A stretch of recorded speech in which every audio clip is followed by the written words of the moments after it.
And the second one is that you know that if you have the port here, think about you have the port F0/2, and this one here, you know for sure, it only connect to the specific computer only. Think about this guy here, the CEO of the computer. He has a specific computer, and only him allowed to connect to the port here. So we know that for any specific computer, you have the specific network interface card. And in the network interface card here, you have Unix, right? You have Unix MAC address here, right? You have Unix MAC address here, so you just set it exactly with the MAC address of this guy here. So think about this MAC address of this guy here, it can configure the E here, right? So you know for sure this port here is only allowed for specific computer with the MAC address he connect to. But the thing here, if the bad guy he able to connect the computer to the same port, he will shut down. You have no way to access to the port. It makes sense. That is exactly you do on the homework here, and I believe that I explained it on the class already, and I do it with the package tracer. So if you follow my classes, okay. Now let me come back to the homework here.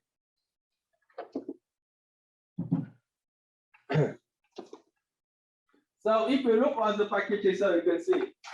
If you look on the package tracer here, you can see for this one, right? You can see for this one here.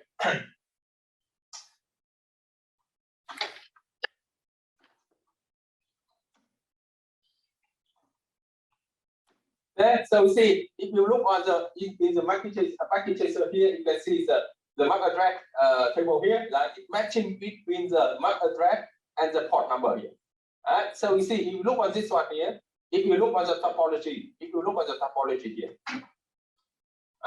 on the topology here, you have the router, right? You have the router here connect to the F0/2, and you have the PC2 here connect to the F0/20, right? That's why you see you have the F0/2 here connect to the router, and this one here connect to the F0/13. And of course, if you want to have the PC1, you can bring it here. All right? You can bring it to the PC1 here.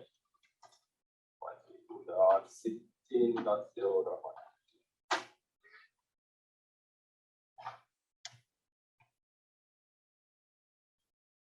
Yeah. So now you come back to check it here. It updated. Right? So see, it learned it from incoming traffic from the PC1. That's why it updated in the PC1 here. Right? So you see, this MAC address here come from the PC1. Right? F0/2 here come from the router, and this one here come from the PC2 here. Okay, it clear or not? Makes sense to me. Okay. Now the thing is that when you work with this one, you have to come back to work with the 5.2 here. You have to build the topology exactly the same with the 5.2. And I see that some of you somehow you skip the project 5.2. That's why when you submit it, it's not correct the topology. You can look on this one here. This is example that you do not follow the topology. Right? You do not follow the topology here. And you can see, if you see on this one, it clearly that the PC0 here and the PC1 here is in the down state. And you have no way to bring between them here. And if you submit this work and the answer, I will not accept the answer here because you see the work here is not reflect with the correct answer. That's why even that you submit the correct answer, I do not accept. Okay, now come back to this one. Now come back to this one here. If you come back to the MAC address table here, you see something is not consistent here, right? You see something is not consistent here. Why is this one dynamic? Why is this one dynamic? But this guy here is static. What do you think? Why? Why dynamic?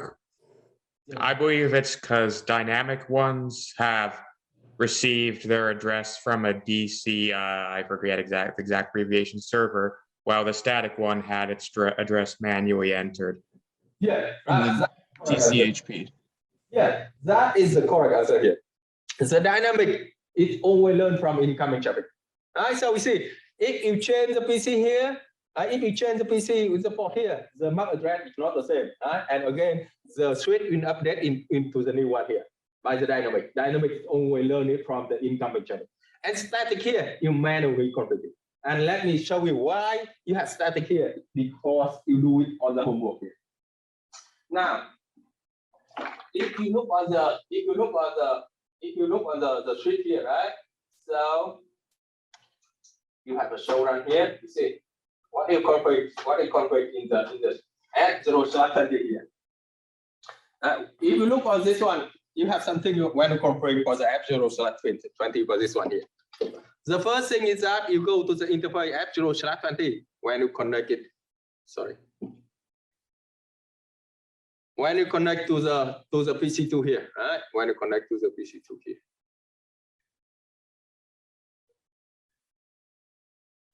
Okay.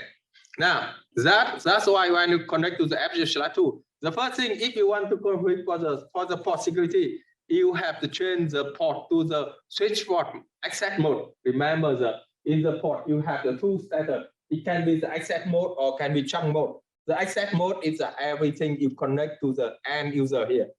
You connect to the PC or the server or printer. The second one is the chunk. The chunk is that when you interconnect the switch together, or when you interconnect the switch to the router here. So one thing about this one, remember that if you want to configure for support security, you have to switch to the access mode. The first thing, right? The second one, you activate for the switch port security here. Now, this one here is make you the static here. This one here is make you static here. You have the switch port security MAC address sticky here.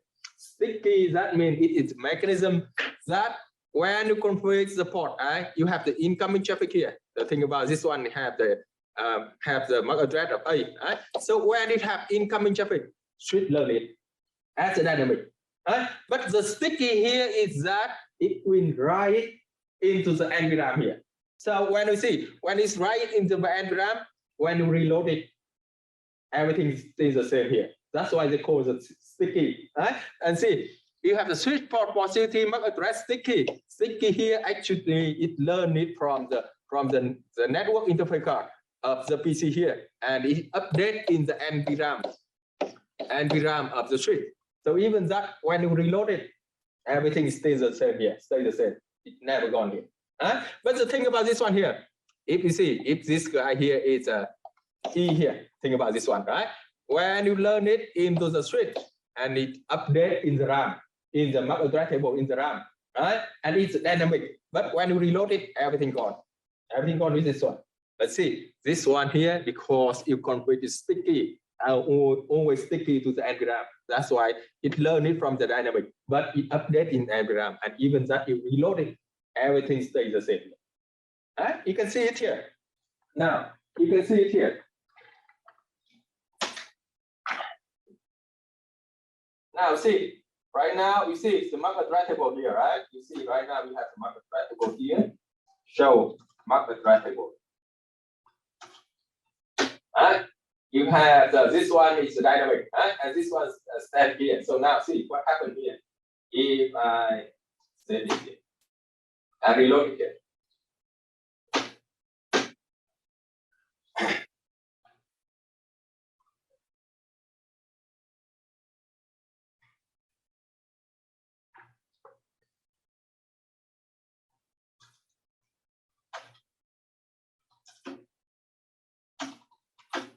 Yeah, you see, the dynamic gone, right? The dynamic gone, but static here. It always sticky to the NVRAM. That's why when you reload it, it stays there. It stays the same here, right? So that is the purpose of the sticky here. And you see, when you go to the info F0/2 here.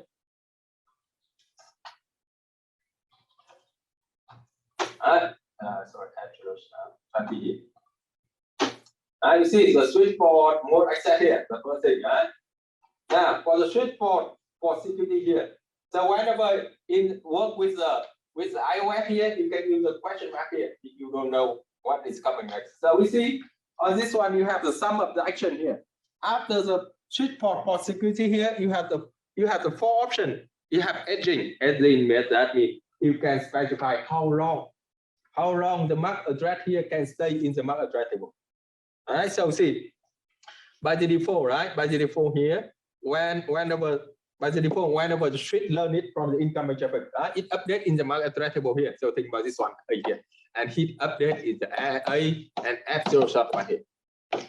But this one here, they have specific edging. They have the specific edging. So if more than by the default, it is 30 seconds, 300 seconds here or 5 minutes. So if more than 5 minutes, you don't have the activity with the incoming traffic here in VYR from the MAC address. It in VYR from MAC address here. All right. So that's why the option here you can change. You can change it to the 2 minutes or 4 minutes. It's up to you. By the default, it is a 300 seconds or the 5 minutes here. That is the first option. The second one is the MAC address here. The MAC address again, you have the two options from the MAC address. The MAC address, the first one, it learned it from the incoming traffic and it's sticky. That is the one you do in this exam here, in this homework here. Or the second one, you can specify what is the MAC address for this one here. You can specify it and you put it here. That's the second one. The maximum here, I just told you, the maximum it is that is how many address you want to limit to learn it from the port here. And the violation is how the port react if you have something with a violate with a security here, right? So think about if you set the MAC secure address here, maximum is 1. So if it learned from the second one, that is a violation. And the violation here, let's go. You have the 3 violation. You have 3 violation for the port. Let me tell you what are they here. Now, let me tell you what are they. Now, come to the every option here. Now we can come to the every option here. So see what are they. So now let me come to the first option here. Edging here. I put a question mark here. I can put the time here. And you see, I can set the time, right? I can set the time here. It is from the 1 minute to the 1,440 minutes here. Now the second one here, it is a MAC address here. You see, it's a MAC address here. I have the 2 options. I have 2 options. The first one, I specify what is the MAC address. Thinking about this one, MAC address of the CEO guy. The first one. The second one, I don't know, but I only stick it to the one only. So whenever the guy connect it to the switch for the first time, it will learn it from that and stick to that one only. And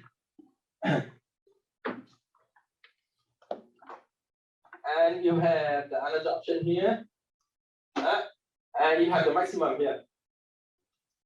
So see, you can set the maximum at the one time. It only limit for the maximum of 132 only. And of course, you can set it 1, 2, or 3, or 4. It's up to you. And the last one here, violation. Violation, you have the 3 modes. You have a protect, you have the restrict, and you have the shutdown here. And by the default shutdown, it is a default mode. So think about if you configure the maximum value here, it is 1, right? So if you learn from the second one, it will shut down the port. That is the default mode here. If you don't do anything, it will shut down the port. Or you can change it to the protect or restrict here. The protect, that means when you have the violation coming into the port of the switch just drop the frame away and do not do anything. It not shut down the port.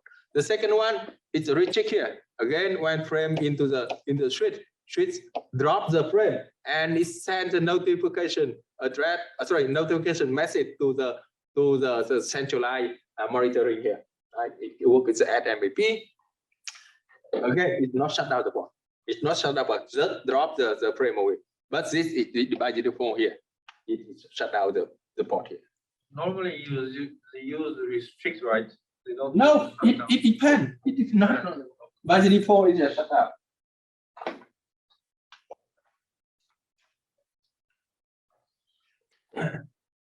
So, if you come back to this one here, right? If you come back to the homework here, you can see.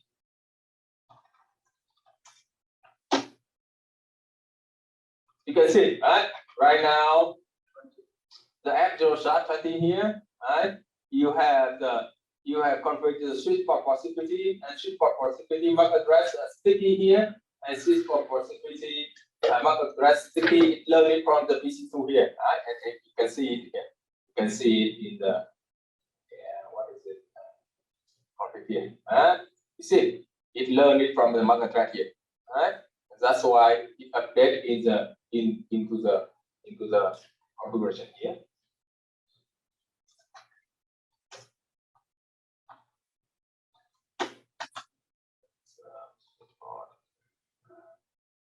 Security, you can set it the maximum for this one. You only leave it in the number 1 only.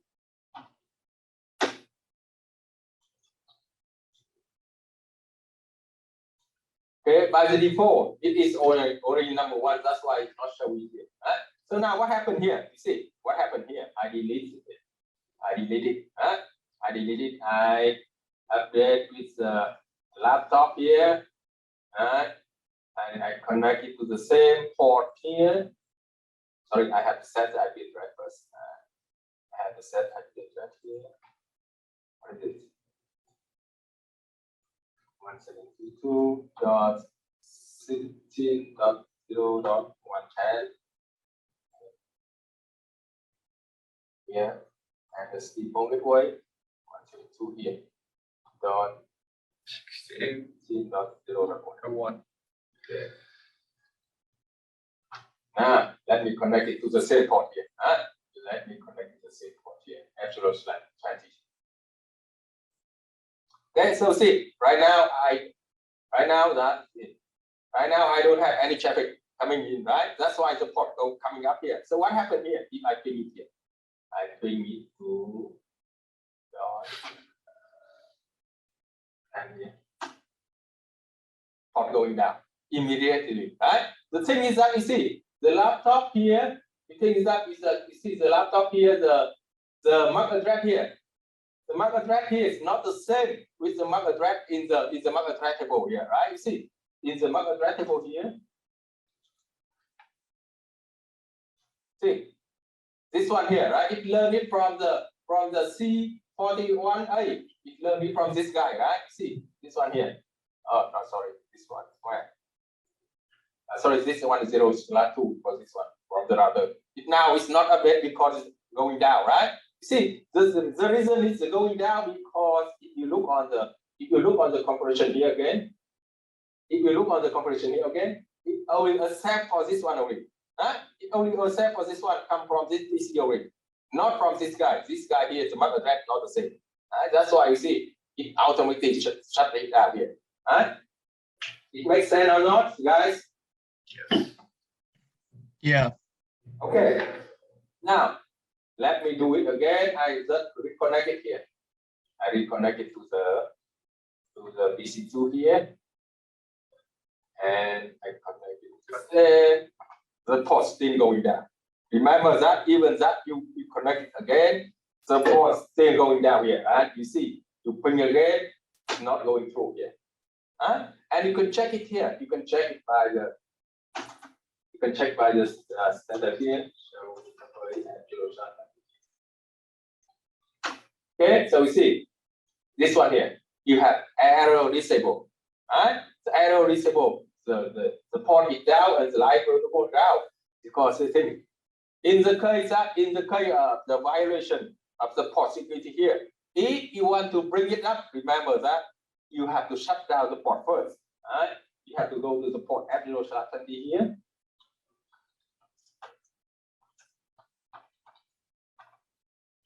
You have to shut down, but shut. And shut it. Okay, so see when shut, it's going up. So now you can ping it here.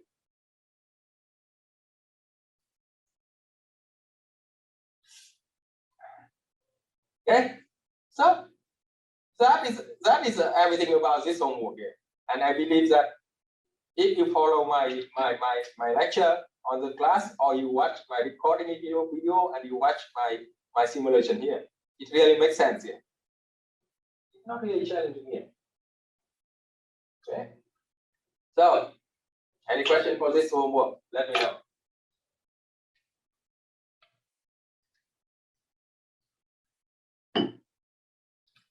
Any question? No. Okay. So just remember, right? You have the port security here. You have the violation mode. You have the protect. You have restrict and the shutdown. Shutdown is it is by the default, right? And if you want to reactivate the port in the case of the violation here, remember that you have to shut down the port first, and you have to no shut down the port in order to bring up the port here. Now let me review about the last class here. The last class we talking about everything about the network segmentation, right? IPv version 4 format, the subnetting. You have the two formula. You have magic number, DHCP relay. You have the fixed length subnet map and variable length subnet map, right? And you have the benefits of the variable length subnet map, and you have the subnet in the IP version 6, and you learn about the virtual local area network also.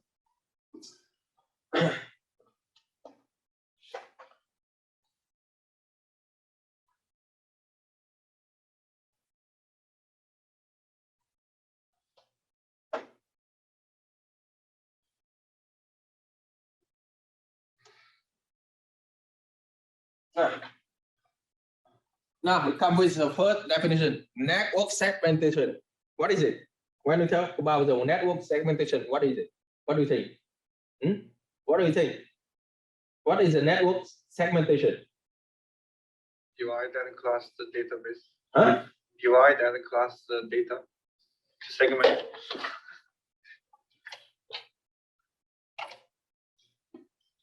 The network segmentation, that means you break down the large network into multiple smaller network. Huh? It's smaller network. And why? Why do you have to do it? What do you think? You have some benefit here. What are they? I mentioned it very clearly on the last class here. Transfer it. Huh? Transfer it. What? If it is too much data and too much network, it will be traffic. Yes, right? You have the problem with the network performance here, right? Yeah, renew the package loss and congestion. Yes, that's correct. Anything else? Anything else? Anything else? Helps divide up the operations more efficiently in the network. Okay. Anything else? Security. Yeah, security, right? You can break it down. You can break it down. So you assign one network for the HR department. You have one network for accounting department, right? That is security here. And what is the third one? What's the benefit here? What is the third one? What is the third one?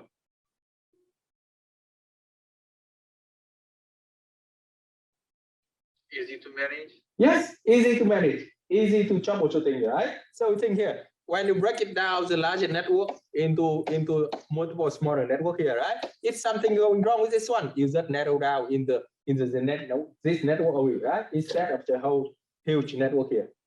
Okay, so that is some reason why you have to break down the large network into multiple smaller network here. The first one, improve the network performance here. I can think about this one. If you have the huge network here and you have a lot of broadcast traffic on that, right? You have a lot of broadcast traffic on that. So we see you have a lot of time every computer have to handle and process the broadcast message here and consume a lot of bandwidth. Right? So by breaking down, you see, you can break it down here. Every broadcast message here is only restrict in the network only. It's not impact to other network here. Right? That's why it improve the network performance, improve that's the first one. The second one is it enhance the security here, and the third one is very easy for you to manage and the troubleshooting here. Now we talk about the IPv4 format. So now what do you think? If you have the IPv4 address, how many bits you have in the IPv4? How many bits? 32. Yeah, you have the 32, right? And you have the 32, it represented by the 4 octet here. The 4 octet here. Right? So see, for each of the octet, you have 8 bits. Everything can be from 0 and everything from 1 here, right? So that's why when we convert it to the decimal, the minimum value, we have the 0 here. and the maximum value you have the 255 here. Right? So see, when you see in the IP address version 4, you have the site, you have the something as 192.168.1.100 here. It break it down into 8 of the bit here. And when you convert it to the decimal, you have everything in range from the 0 to the 255 here. Now, in the IP version 4 format, it breaks it down into 2 portions. It's very important when you understand the concept of network segmentation here. So for IP version 4, in total you have the 32 bit here, but it breaks it down into 2 portions. What are they? MAC and IP. No. What are they? It breaks it down into 2 portions here. What are they? Host and network. Yeah, you have the whole portion, right? You have the whole portion, and you have the network portion here, right? You have the network portion and the whole portion. And remember that the more bit you have in the whole portion, you have the larger network. Right? So think about this one here. If you have a network of the 24 bit in the network portion, and you have 8 bit here in the whole portion, and you have the network of the 26 bit here in the network portion, and you have the 6 bit here in the whole portion. This network here is a larger than this one because you have 8 bit here in the whole portion, and this one only have the 6 bit. Right? And if you know about the 2 formula, you know for sure how it works here. Now you know that for IP version 6, it breaks it down in the network portion and the whole portion. That's correct, right? Now the question is that how can I know how many bits belong to the network portion and how many bits belong to the whole portion here? How can I know? How can I know?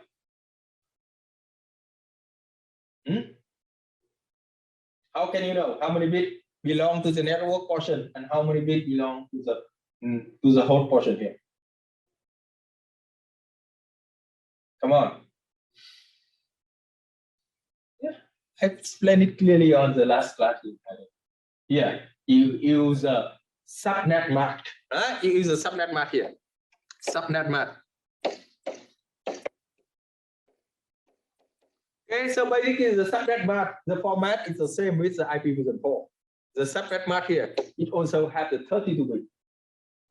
It has the 32 bit here. But the significant, sorry, what is it?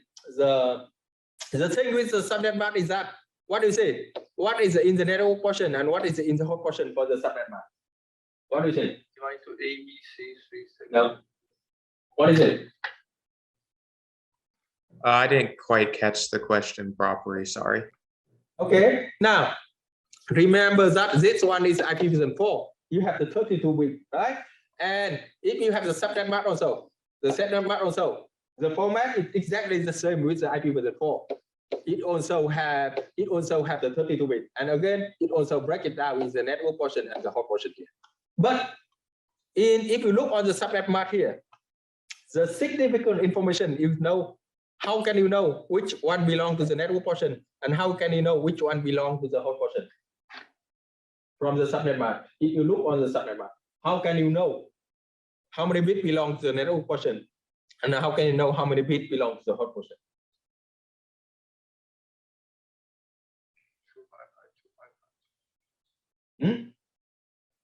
How can you know? No, it's not magic number. I'm talking about the representation of the subnet mask. Remember one thing here. In the subnet mask, it's very important here. Every bit belongs to the network portion. It's a bit number 1. And every bit belongs to the whole portion. It's a bit number 0. It's about the subnet mask. It's about the subnet mask here. Every bit is the network portion. It is number 1. And every bit in the whole portion is number 0. But for the IP version 6, IP address here, it can be 0 and 1 anywhere. Right? So we see, if you look on this one here, think about you have the network of 255 subnet mask here, 255.255.0 here. You can easily tell how many bits belong to the network portion and how many bits belong to the whole portion. Right? Right? So we see if you have the 255.255.255.0 network here, what do we say? How many bits belong to the network portion and how many bits belong to the whole portion for this subnet mask here? 24 and 8. Yeah, 24, right? You see, 255 here, 8-bit number 1, right? 255 here, 8-bit number 1, and 255 here, 8-bit number 1. So for this one, you have 24-bit is the network portion, and you have 8-bit here in the whole portion, right? And remember that for the subnet mask here, you have 3 ways to represent the subnet mask. The first thing here, everything is 0 and 1, right? That's the first one. The second one here, you can convert it to the decimal. And the third one, you can use a slash notation. Slash notation, that means you have a slash 24. That means you have 24 bit in the network portion. And you have 8 bit here in the hot portion here. It makes sense? Clear or not? Yeah. Okay. So you see, it depends. It depends on the subnet mask here. The thing about if I have another subnet mask here, 255. 255.0.0 here. So what I think for this network, how many bits is the network portion and how many bits in the whole portion? Yeah, 16, right? You have 16 here and 16 here. And if I have 255, I have 255, I have 255, and I have 192 here. What do you think? How many bits is the network portion and how many bits is the whole portion? Yeah, you can again if you want to do it, you have to convert it to the binary, right? You can convert it to binary, and remember that when you convert to the binary, you have the position value of the 8 bit here. I see.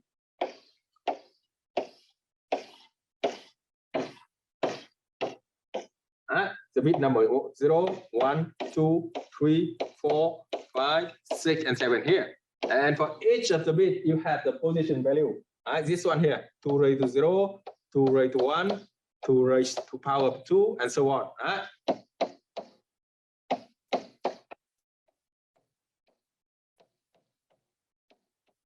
So this one we have 1, double it, you have 2, you have 4, you have 8, you have 16, you have 32, you have 64, and you have 128 here. So now you see, if you have 122, you have to work from the right to the from the left to the right.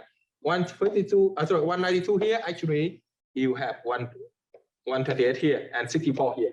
So that's why here you have 1 here and sorry, you have 1 here, you have 1 here, and you have 0 here. Okay, so now see if you have 255.192, how many bits in the network portion? How many bits in the network portion?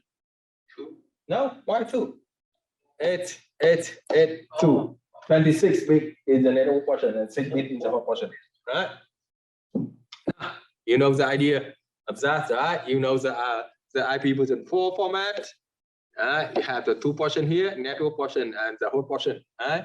And you have the subnet mask also. Remember that every bit in the network portion is number 1, and every bit in the whole portion is number 0 here. Now, in the working with the subnetting here, how can you subnet it? I think about you have the huge network at the beginning here. Think about this one here. I make it simple. I have the SHA-24 network. That means I have the 24 bit in the network portion, and I have 8 bit here in the whole portion. How can I subnet it? The first question here, whenever we think about the subnet, what is the first action you have to do? What is the first action you have to do whenever you want to subnet the network? What is it? You have to find the default gateway. What do you think? Whenever you think about the subnet here, the first thing you have to think about, you have to borrow some bit. That is the concept here. I think about this one here. You have the network portion and the whole portion here. So whenever you want to break it down into small network, remember that you have to borrow some bit in the network portion here, and you bring it to the network portion. That is the thing you have to remember, that whenever you want to subnet here, you have to borrow some bit in the whole portion and you bring it to the network portion. That's why whenever I talk about the subnet, remember that you have to borrow some bit from the whole portion and you bring it to the network portion. Now, you come with 2 formula here. You have to remember about 2 formula here. What are they? What are they? When you have the 2 formula, when you use the subnetting here, what are they? What is it? Isn't it 2 to the 2n to the power of 2 and then 2h to the power of 2 minus 2. Yeah, right. That's very good. Well, answer here. But what is the n? What is the n? You have the first formula here, 2 raised to the power of n. And the second one, 2 raised to the power of h minus 2 here. What is the n and what is h here? What is the n and what is h? What is the n and what is h here? Isn't n the bits from the network question that are being borrowed? Yeah, Or right. is Right, that's correct.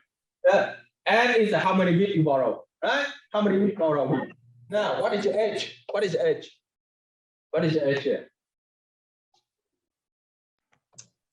I believe that's how, again, bits, but this time you're borrowing from the host instead? No? Or H here is the number of bits you have in the whole portion. That's all. And the reason you have to minus 2 because for every network you have to reserve you have to reserve 2 address here. The first one is network address, and the second one is broadcast address. You cannot use it. You cannot use it for the computer here. That's why I had to minus 2. Now, see, you have to remember the 2 formula here, right? So think about this one here. At the beginning here, I have the network of /24. Now, think about I have the network /24. That means I have 24 bit is the network portion, right? 24 bit is the network portion. And you have 8 bit here in the whole portion.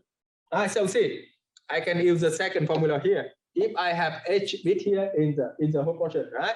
I have 2 raised to the power of 8 minus 2. I have to reserve 1 for the network address. I have to reserve 1 for broadcast address here. Right? So that's why here I have 2 raised to the power of 8. You have the 256. Right?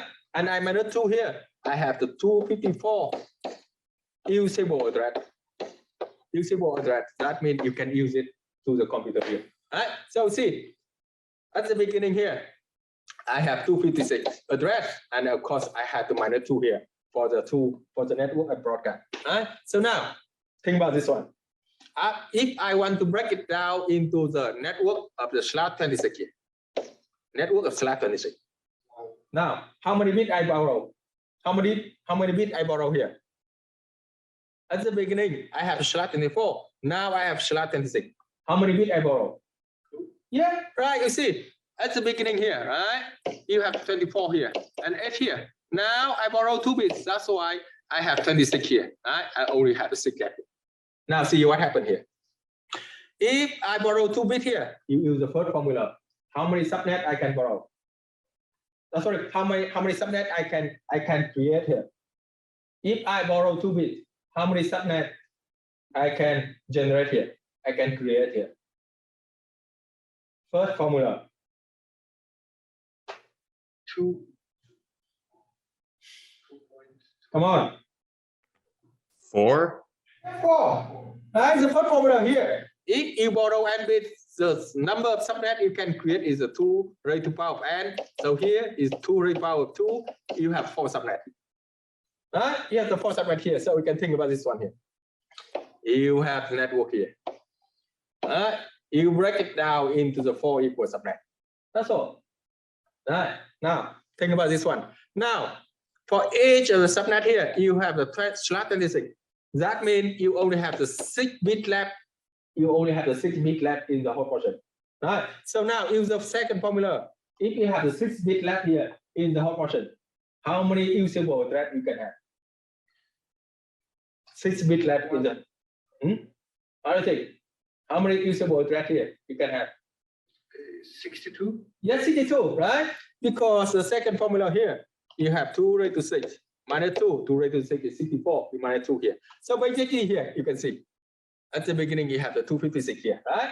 You break it down here. 64 for this one here, everything from 0 to 63, right? And this one here, everything from 64 to 127. This guy here, everything from 128 to the 191. And this guy here, everything from the 192 to the 252 here. And of course, this one, network address. This one, broadcast address. This one, this one, network address. This one, broadcast address. this one network address, this one broadcast address, and this one network address, and this one broadcast address. So see, you have 256, right? You break it down, 64 for this one, 64 for this one, 64 for this one, and 64 for this one. And of course, for 64 here, actually you only have the 62 usable address. Alright, it makes sense, right? It's exactly the same. You cut the pie, you cut it into the 4 equal here. 4 equal pieces here. Make sense? Yes, that makes a lot of sense. Yeah. Now the thing is that whenever you have the specific IP address, whenever you have the specific IP address and the subnet mask, remember one thing here. Whenever you have the specific IP address, you have the IP address here and the subnet mask. Remember, whenever you have specific IP address and subnet mask, you only belong to the range of the IP address. And the first one is always the network address. And the last one is the only broadcast address. And this one reserve it, this one reserve it. You cannot use it. And everyone between the network address and the broadcast address, they call it usable here. Usable here. Usable address. All right. So now come back to this one. Now let me come back to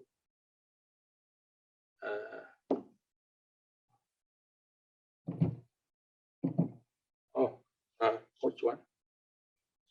I deleted. Okay. Now come back to this one. That remember that if sorry. So now see at the beginning, right? At the beginning here, you have SHA-24. You have 120. Sorry, you have a 256 here, and of course -2, right? Now you borrow 2 bits. You break it down into 4 equal subnet, and each of them 64 here, 64, 64, and 64 here, and of course you have -2, -2, -2, -2, and this one here 0 to 63, this one 64 to 127, and this one 128 here to the 191, and this one 192 here to the 255 here. So basically, you see, you cut the pie here into 4 equal pieces, right? And each of them is one subnet here. So you can clearly see here, if I have IP address here, 192 here, 168 here, .1 dot I have a 150 here, and this one here, I break it down into the new network, right? I have to borrow the 2 bits. That's why the subnet mask is not the same. The subnet mask here is a /26 here. Okay, so that's here subnet. So see, if I have the IP address here, 192.168.1.150 here, what do you think? What is the network address for this one, and what is the broadcast address for this one? Remember, anytime you have the IP address and the subnet mask, you have to remember that you only belong to the specific range. The first one is the network address, and the last one is the broadcast here. So what do you think? If I have 192.168.1.150 and /26, what is the network address and what is the broadcast address for this one? Is it 128 and 191? Yeah, right. You can see here. It's a lot one here, 150 here, right? You see this one 150 here. This one from 0 to 1 to 63, not in the range, right? This one also 64 to the 127 here. This one not in the range. You see, so this guy here, it belongs to the network here. Remember one thing, very important here. The two computers only able to communicate together, directly to communicate together, if they are on the same network, right? In the same network. So see, if I have another computer here, but this guy here, 192 here, 168 here, .1, 100 here, this guy here cannot directly communicate together because they are not on the same network. In that case, you want to communicate together, you have to involve the router. Otherwise, you have no way to communicate together. It makes sense? Because here, this 100 here belongs to this subnet, and this one here belongs to this subnet. Make sense? Yes. Yeah, more than before. Okay. So that is the reason that why you break it down in the subnet. You want to narrow down the network. You want to enhance security. You want to enhance the improvement here. I see. So the guy here 100 here whenever you send it broadcast message, anything from the 65 to the 126, receive it only. This not this guy here. Right? See, improve the network performance here, enhance the security here, and easy to manage and troubleshooting here. Okay, so remember that's the first one here, right? Subnetting, that means you have to borrow. You have to borrow something. You have to borrow some bit from the host portion. You bring it to the network portion. You have the two formula here. If you borrow n bit, you have 2 raised to n subnet. And if you have h bit here in the host portion, you have 2 raised to power of h minus 2 usable address. That is the two formula. Right? Now, you have the magic number. The magic number is very useful when you work with the subnetting here. Do you remember what is the magic number? What is it? What is the magic number? Oh, the number that goes into it or like divides into it? Sorry, say again. Like the number that divides into it or something? Or Isn't it 256? Now, when you work with the subnetting, right? When you work with subnetting here, you always have to borrow some bit to bring it to from the host portion to the network portion. And by using the magic number, it's very helpful for you to identify what is the network address and what is the broadcast address here. So the magic number here, the definition of the magic number. The magic number, it is a value of what? What do you think? Value of what? Magic number. Does it have anything to do with the number of addresses in a network subnet? Yes, the value of what in the subnet? How many addresses there are? No, it is the value of the last number 1 in the subnet. Right, let's think about this one here, right? So now you think about, come back to my example here, right? At the beginning here, you have the slot 24. Is a slot 24 here, right? So now, if you borrow 2 bit, you have the slot 26. So now, what is it? I have 8 bit here, number 1. Right? I have 8 bit here, number 1. I have 8 bit here, number 1. Now I have 26, right? This one here is 16, 24 already, right? So now I have the 25, 26, and of course I have the 6 number 0 here, right? So magic number, it is value of the last number 1 in the subnet mask. This one is subnet mask. So what do you think? What is the value of this number 1? What is the value of this number 1? What is the value of this number 1? What is the value of this number 1 here? 64. You remember that, right? Yeah. Let me do it again. For every octet, you have the 8 bit, right? You have every 8 bit octet, you have 8 bit here, right?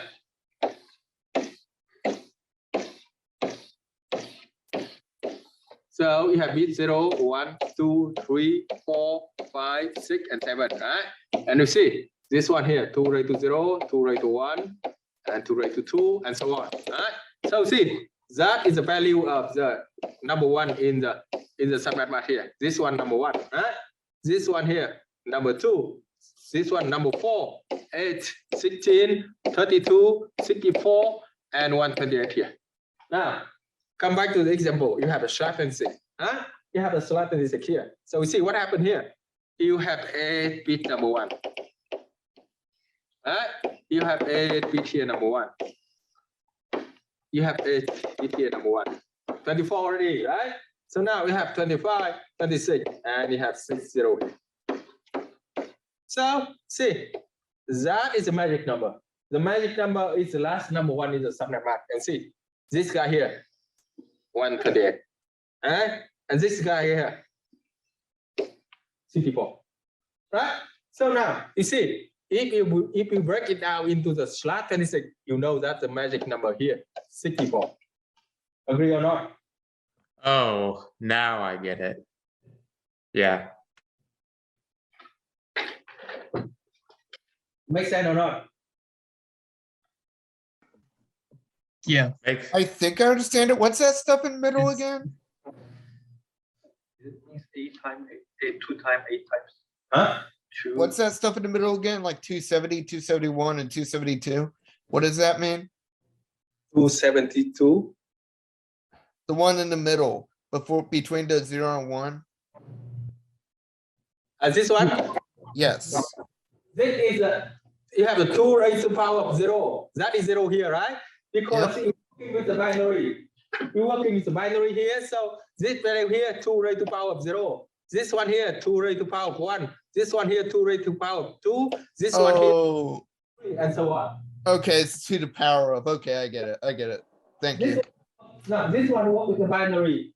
That's why you have the base here too, right? You have base here too. And the value of this one here, 1, 2, 4, 8, 16, 32, 64, and 128 here. Now, let me give you my example here. Okay, thank you.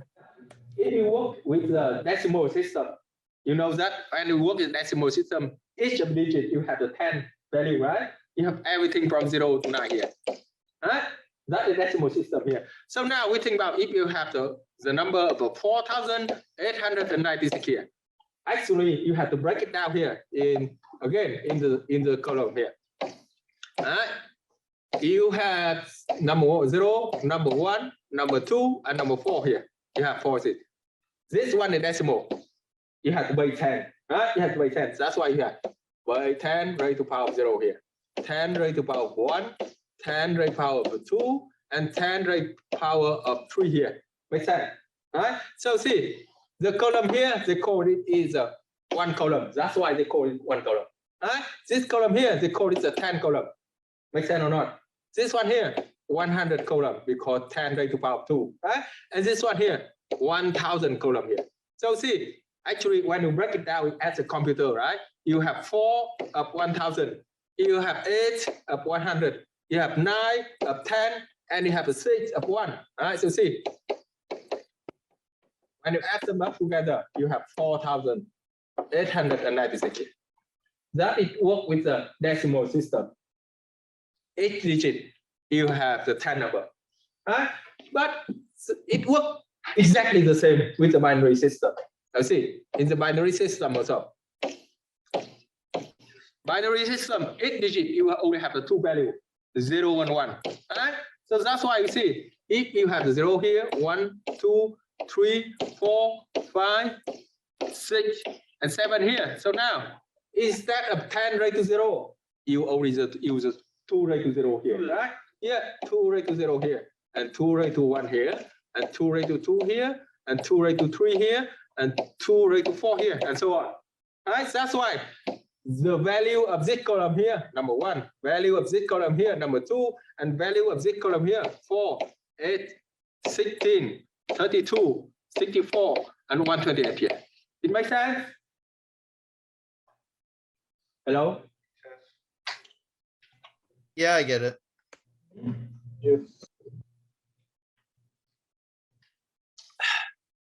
So now come back with the magic number. You have the slot 26, right? Slot 26 here.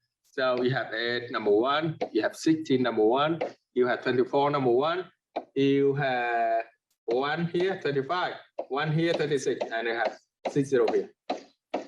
Okay, so the magic number here, it is the last number 1. It is the value of the last number 1 is the subnet mask. All right, the subnet mask here. So see, this one here, 128, and this one here, 64. All right, so now you know that the network here is a slot 26 here. You have magic number, it is a 64. And let me tell you, why magic number important, and why do you need to use the magic number? Remember one thing here, they use the magic number because whenever you break it down into the subnet, the network address of each subnet here always increase by the step of the magic number. Now let me do it here. Now see, you come back with example here, right? At the beginning you have the slot 24, right?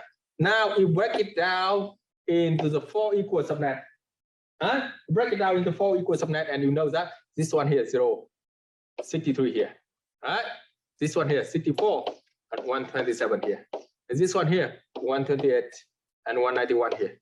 And this one here 192 and 255 here. So see, where the magic number come from? The first network address here, 0. Huh? Add it to the 64. You have the network address of the second subnet. Huh? Add it to the 64. You have the network address of the third subnet here. And add it to the 64. You have the network address of the fourth subnet. Huh? So see, it's very, very simple and straightforward when you work with the magic number. So think about this one here. At the beginning, I have the network 192.168.1.0/34. Right? Now I want to break it down into 4 subnet for the /36. So I know for sure this one here 0, this one is 64, this one here 128, and this one here 192. It makes sense. That's why that's the benefit when you work with the magic number. Hello. Yeah, I see now. Now, to make it one more example here. If I have the 192.168.1.0/34. Now, for this time I want to break it down into the 7 equal subnet. 7 equal subnet. So what do you think? How many bits I have to borrow in order to generate for 7 subnet equal subnet here? What do you think? How many bits I have to borrow? The first formula here.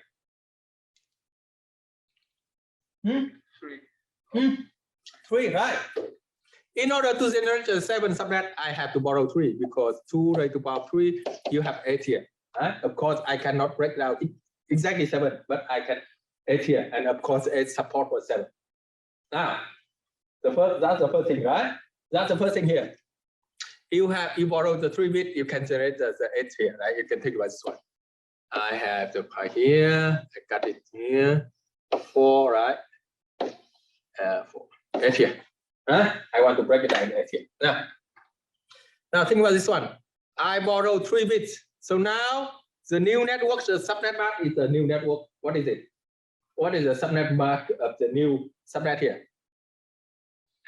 I borrow 3 bits. What is the new subnet mask? Come on.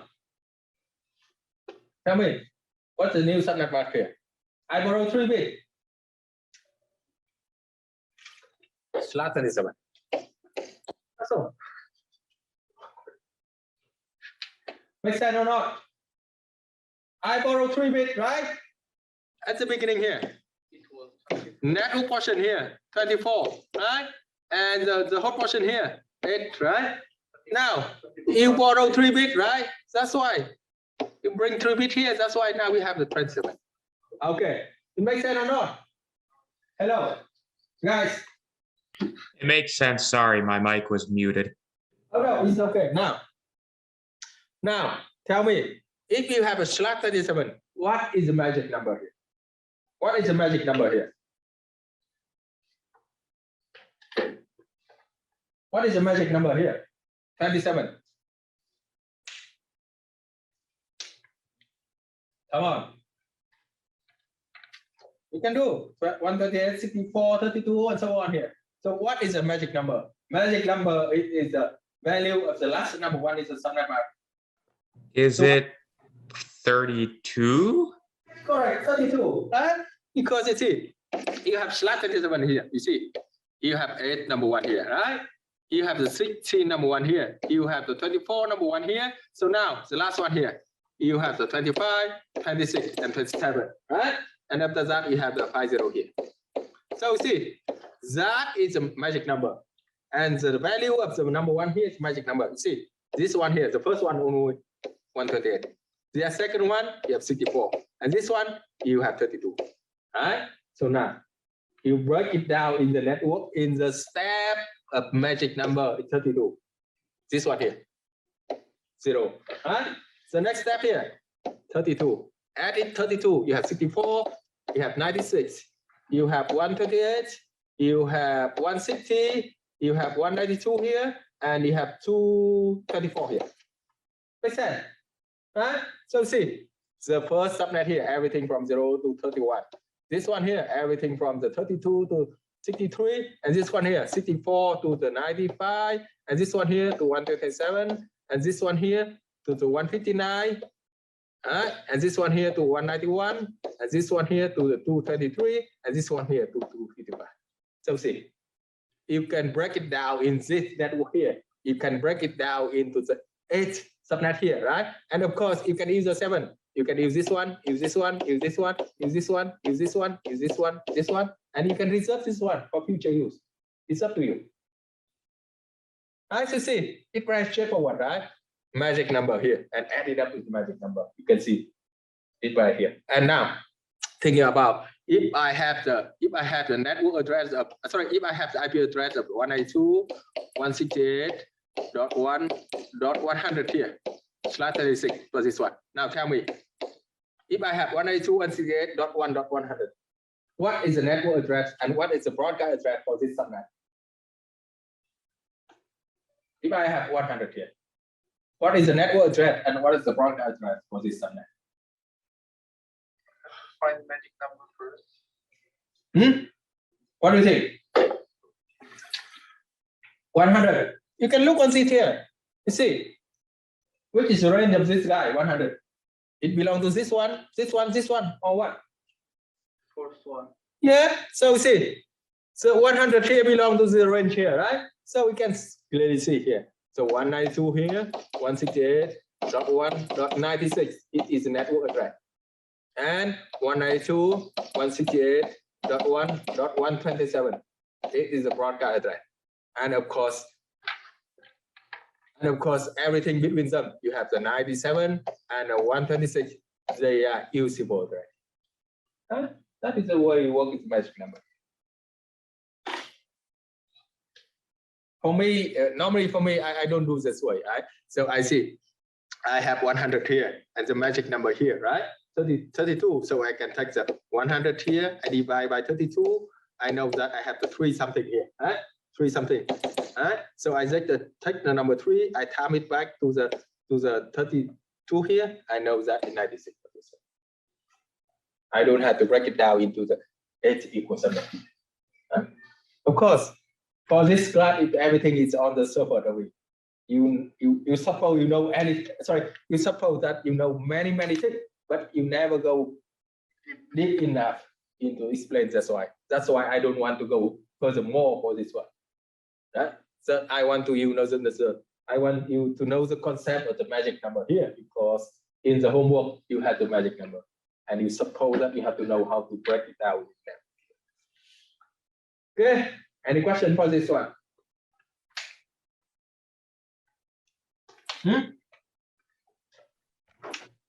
I'm good at least. Yeah, good. No questions. Okay. So now you know the magic number. We have the definition of a DHCP reliable. Let me show you here.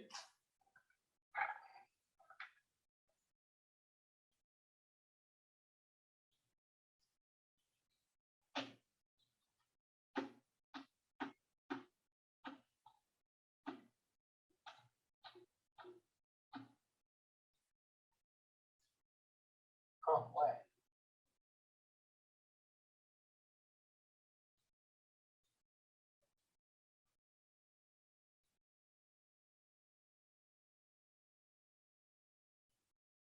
Let's check. I think they have the DHCP delay.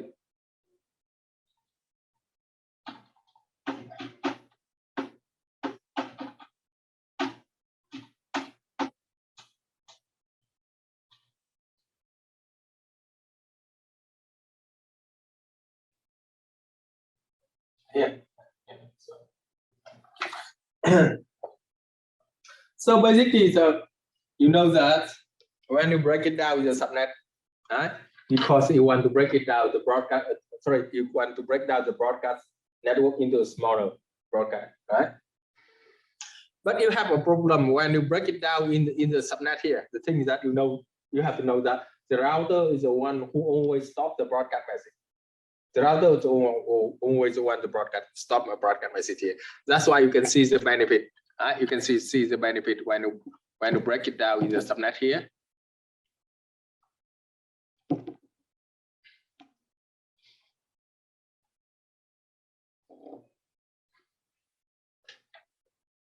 Yeah. So see, if you have the 400 network, right? So see, everything here is on the same network. Everyone here, 400 here on the same network. And the router is the one who stopped the broadcast message. So when you have sent broadcast message to router drop it. But you see, if you send a broadcast message from one computer, three remaining 99 computer have to handle it, have to process it. Huh? So you have a lot of work with the broadcast message here. So the benefit here, you break it down in 200 here and 200 here. So see, when you send a broadcast message from any computer on the network, right? Only 199 here. Impact this one, not impact because the thing here. When you send the router is the one who stops it. All right, so that's why 200 here totally immune to this one here. That is the benefit of the segmentation here. But also, you also have problem with sorry, you have the problem with the segmentation here. That is in the case of DCP. Oh my God.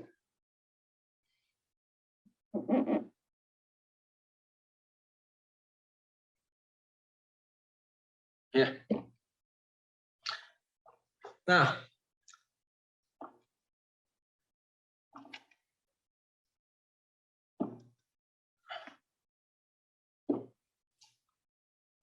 DCP is a dynamic control protocol. That means you can get your IP address automatically from DHCP server. Right? Think about when you go to the when you join the IP tech here, you have the IP tech Wi-Fi, right? And you can easily join the network here, and you can give the IP address dynamically automatically from the DHCP server here. So basically, from the DHCP point of view, everything is they work with the DORA. They call it DORA. DORA, that means you have discover message. That means you have to zoom.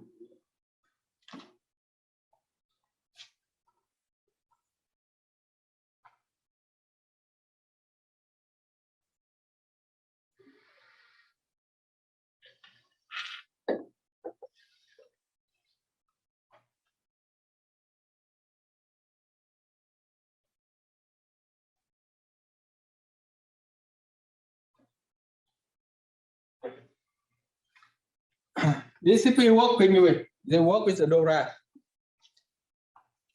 DORA, that means you have the discover message, you have offer message, you have the request message, and you have the acknowledgement here. Discover, offer, request, and acknowledgement here. So how it works? Discover, that means you send it out broadcast message. The thing about at the beginning, right, when I want to join the network, I have no idea who is the DHCP server. That's why I send it out to everyone. I raise the question here. Who is the DHCP server? And I would like to request an address. That is broadcast message. So we think about this one here. If you look on the topology for the network here, remember each interface of the router is on one network. Right? So see, this one here is one network. And this one here is another network. So we can think about this one. In this topology, you have the DHCP server here. It's not on the same network with this one. It's not on the same network with the PC1 here. So what's the thing here? This guy here, he want to get the IP address, right? He send out the discover message. He send it out at the broadcast. And by the default here, the router is stopping. So we never ever reach to the DCP server. So we cannot reach the DHCP server. That's why you never ever got the IP address. So in that case, you have to configure the DHCP relay. So you have to configure in the router one here. You go to the interface as G0/0/0 here, and you have to tell the router. So whenever you have the discover message for the DHCP, please forward it to the DHCP server. Okay? That is the definition of the DHCP relay agent.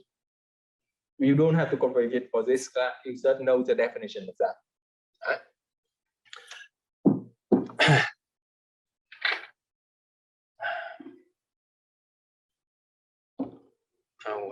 This one. Now you have the DCP. Now you come with a fixed length subnet mask and variable length subnet mask here. What is the fixed length subnet mask and what is the variable length subnet mask?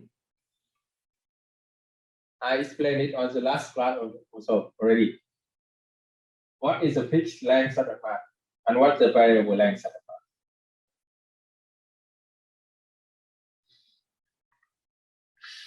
Come on.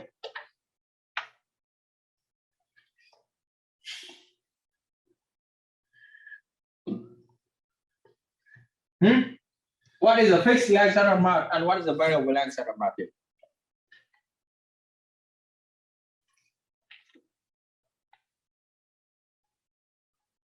No what?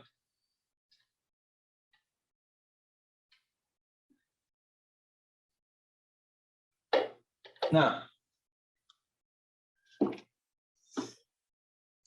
so far we know that whenever I want to break it down the network, right? Whenever I want to break it network, so far it cut it equally. Huh? It cut it equally. So this one here, think about you have slot 24 at the beginning. Now this one's slot 6. This one's slot 6. This one's slot 6. And Oh wait, is a variable length subnet mask that thing where you can divide split into multiple subnets, but then have them be like varying sizes, something to do with that? Right. The figure that mask, that means you cut it down into the equals network. That's why they go, it's a fixed here. That means everyone stick to the slot and stick. Huh? But here you see, you have huge problem with this one. Sometimes you're wasting a lot of IP address. Let me show you the slide. Like we need 7, but we need to make it. Now, if you look on this one, if you look on the topology here, how many network you have for this one? How many subnet you have for this topology? If you look on the topology here, how many?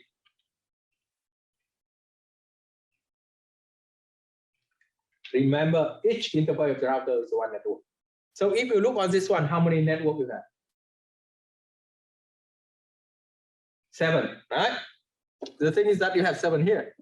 You have one interface here, 2, 3, 4, 5, 6, and 7 here, right? Now, if you look on this one here, you right? This one here, you have the 28 total, right? This one 15, this one 20, and this one 25 here. But for every connection from router to router, they call it is a point-to-point connection. Point-to-point connection. So for the point-to-point connection, actually you only need 2 usable address, right? One for each interface here, one for this one, and another one for this one. So basically, for this one, you only need 2 usable address. Now, what do you think here? In the case, right? If in the case here, the thing about at the beginning here, you have the network of 192.168.20.0/24. Now, if you break it down equally, you have to break it down in the 7 subnet. Now, use the first formula. If you want to break it down in the 7 subnet, how many bits you have to borrow? 7 subnet. 3. Yeah, you have to borrow 3 bits, right? The first formula here. If you borrow n bit, you have 2 raised to n subnet here. Right? So this one here, you know that you have to borrow 3 bits. That's why you have to 8 here. Right? So now, think about this one. At the beginning, you have a slot 24. Now you borrow 3 bits, you have a slot 27 here. Right? So in the case of slot 27, how many bits in the hot portion you have? You will have the 27 bits in the network portion. How many bits in the hot portion you have? 5. Yeah, you have the 5 left, right? Now use the second formula. If you have the 5 left here, how many usable address you can have? 5 bits left in the hot portion. How many usable address you can have? 2 raised to power 5, 32. Minus 2, right? That's why you have 2 raised to power 5 minus 2. You have the 30 here.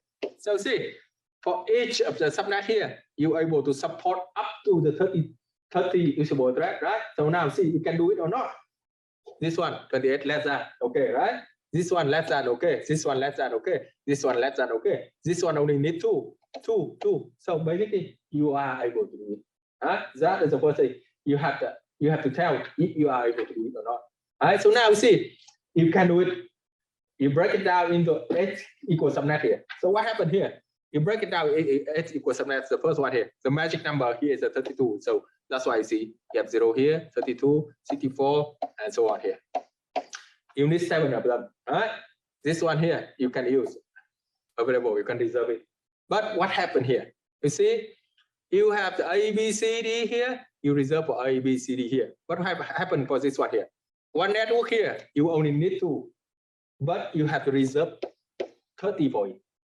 So actually for each of them, you wasting the 28 here. You see, this wasting the 28 here, this wasting 28 here, and this here wasting the 28. So you see, when you break it down equally, you're wasting a lot of IP address. And in some cases that if you have to list IP address, you have to pay money for that. Even that you don't use it. The same. Actually, you can think about the same here. If you have the family, right? If you have a family of the 4 people, right? So now you cut it into 4 equal pieces.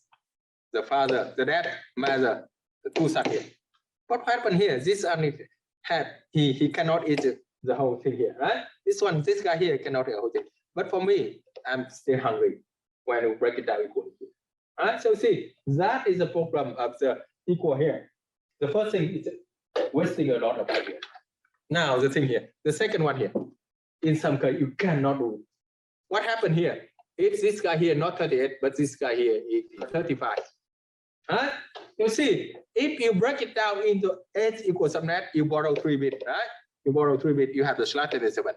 Slot 37, you have the 5 bit left in the hot portion. 5 bit left in the hot portion, so you have 2 raised to 5 minus 2. It only support up to the 30 here. So you see, this guy here have no way to support this guy. Huh? You see, that is also another problem with the fixed length settlement. The first thing wastes a lot of IP address. And the second one, in some case, you cannot do it here. Even though that you add them up together, right? Even though when add them up together, you still have a lot of IP address. But when you break it down equally, you have no way to do it here. It makes sense or not, guys? It It makes more makes sense to before. me. Yes. Okay, thank you. So that is the reason they come with the variable length subnet mask. Variable length subnet mask, that means you can think about, you can think about here. I have the 4 people, but I cut half for me. I'm very hungry.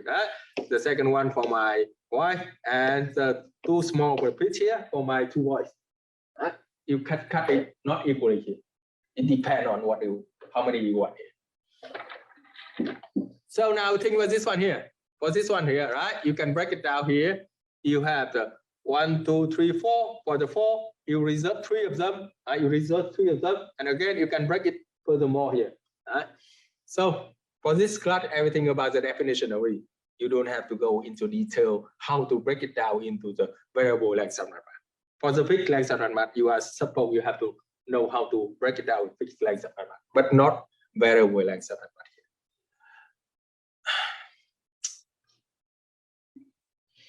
Okay, so yes, you have the benefit of variable length subnet mask, right? And now you do with the IPv6. Actually, for this chapter, you have a lot of things to do with this one. Now, the reason they come up with the idea for the 6 because the IPv4 run out of IP address. IPv4 run out of IP address because you only have the 32 bits in the IP address. So in total, you have 2 raised to the power 32. You have about 4 billion. It's not enough. That's why they come up with the idea of IPv6. IPv6 here, you have the 128 bit, not only 32. So see, and have huge range of the IPv6.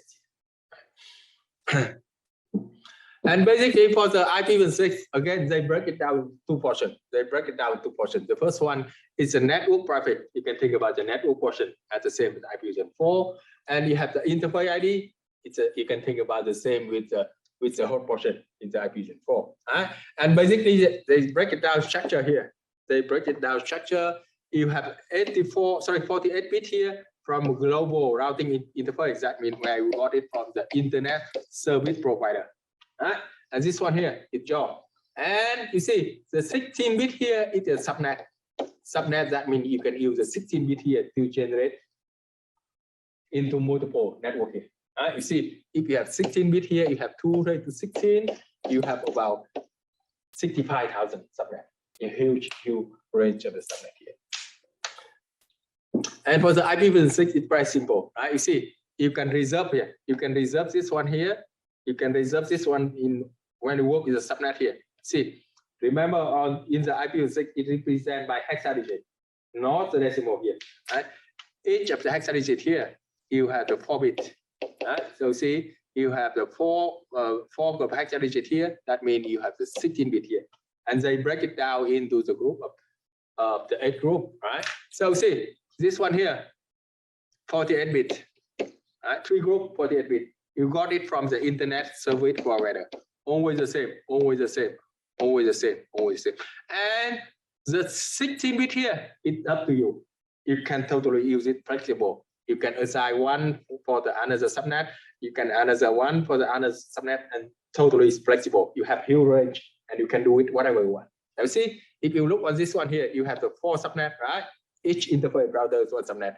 You have 1, you have 2, you have 3, you have 4, and 5. So you can take anyone from this one range and you assign to the 5 one. So we can take this one, 0, 1, 2, 3, 4, or A, B, C, D, or whatever, providing that they are not the same. That's all. It's very simple in the IPv6. Now, come with the idea of the virtual LAN here. Right? That's also you expect to do with the homework here.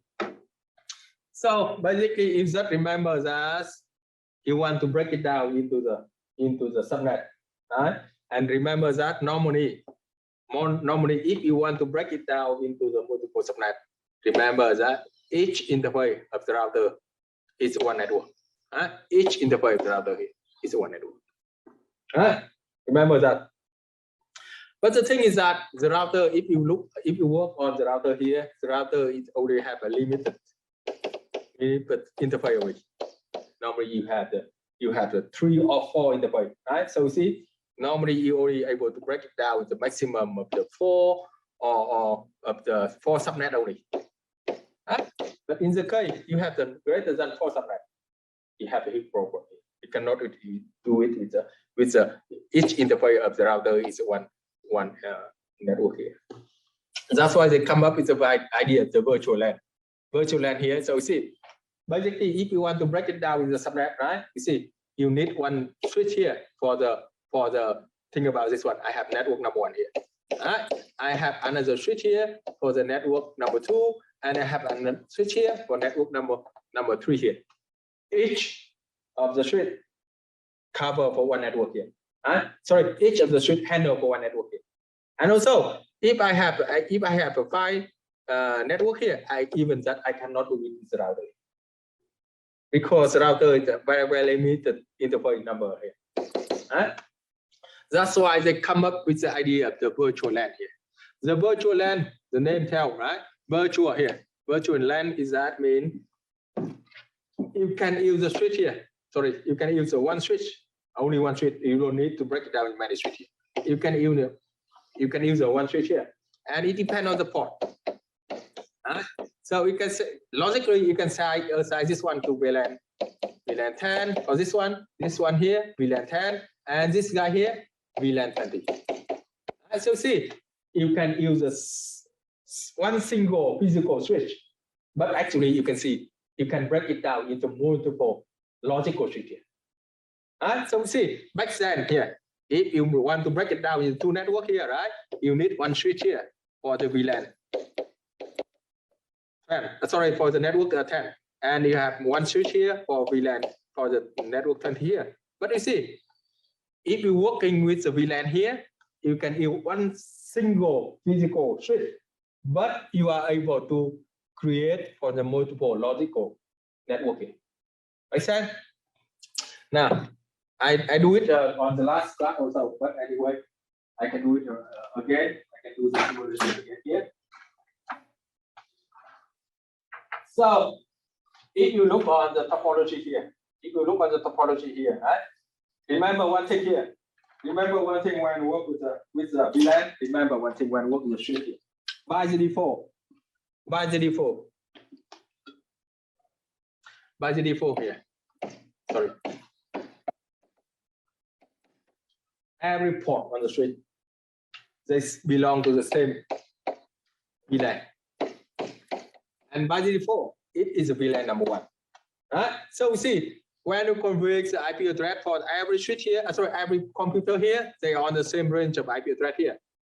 Basically, they are able to communicate together because they are on the same VLAN and the VLAN are number one here. So see, somehow it's not security, right? You think about this one here. If this guy here work in the HR department, and this guy here work in the accounting here. So see, you only want to restrict the HR to communicate with HR, not go to the accounting. And accounting also only restrict the accounting, not HR here. Right? But by the default here, you see, by the default, they belong to the same VLAN and the VLAN number one. So right now, you can bring from 10 to the 20 to the 30 and the 40. You have no restriction here. Now, you can see here.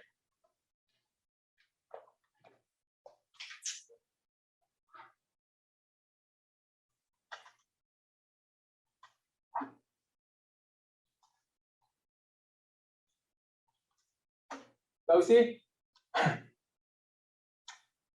see, you see right now, right? Every port here, see, every port here belong to the same VLAN, and that's the default VLAN. So we see right now I can ping from the dot 10 to the dot 20, dot 30, or the 40 here.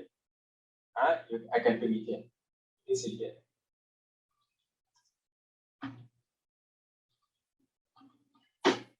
All right, 20, I'm okay here, right? 30 here, it's okay. 40 here, also okay. So now, think about this one. I want to enhance security, and I want to break it down into group, right? Because this guy here, these two guys here work for the HR department. That's why this guy here work at the HR department.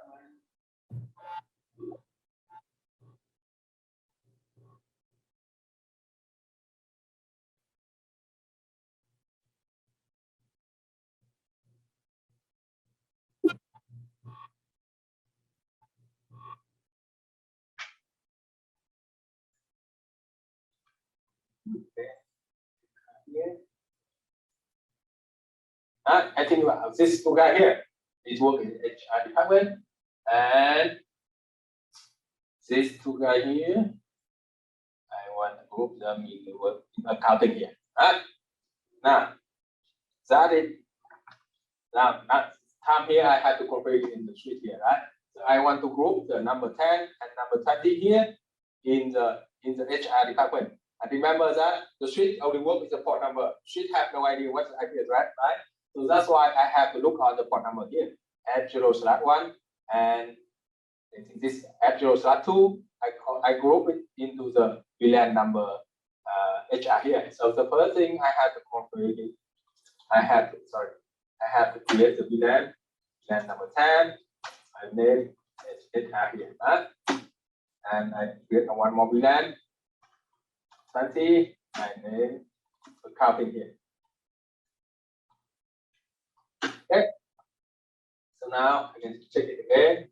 So see, I have two VLAN here, right? VLAN 10, HR, VLAN 20, accounting, but it's not mapping to port yet, right? So now the next step, I have to matching the port number F0/1 and F0/2 here to the VLAN HR here.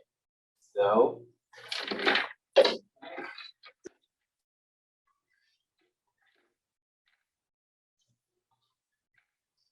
that 1 to 2 here, right?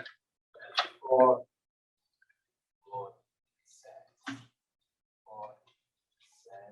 VLAN 10 here, right? So now can look back here.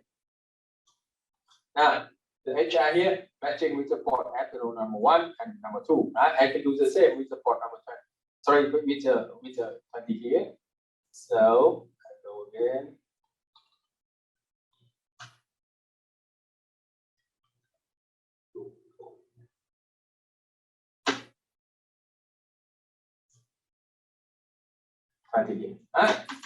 So now you see, I already group, right? This guy and this guy to the VLAN HR, and this guy and this guy to the VLAN accounting.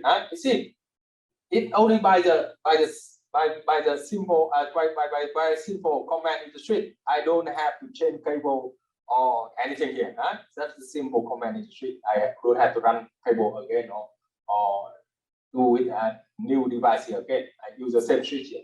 So now see what happened here. I ping 20, I am able to do it because 20 on the same VLAN HR here, right? 20 here, I am able to do it. But I have no way to ping the 20 here. 30 here, not on the same VLAN, right? 20 here, not on the same VLAN. And 40 also, you cannot do it.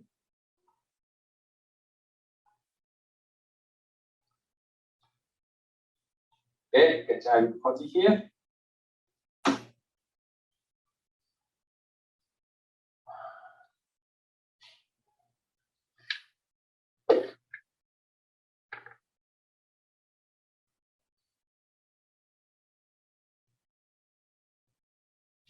Okay, so see, it enhances the security, right? So this guy here only communicate with the same VLAN only, the same HR department only. And this guy here, see, from the 30 here, you only able to ping to the 40. 192.168.10. You cannot ping 10. You cannot ping 20.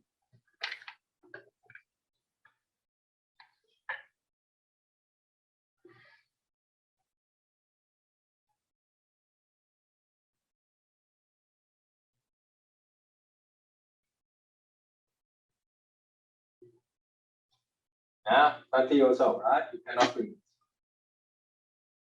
But you cannot, sorry, you can ping the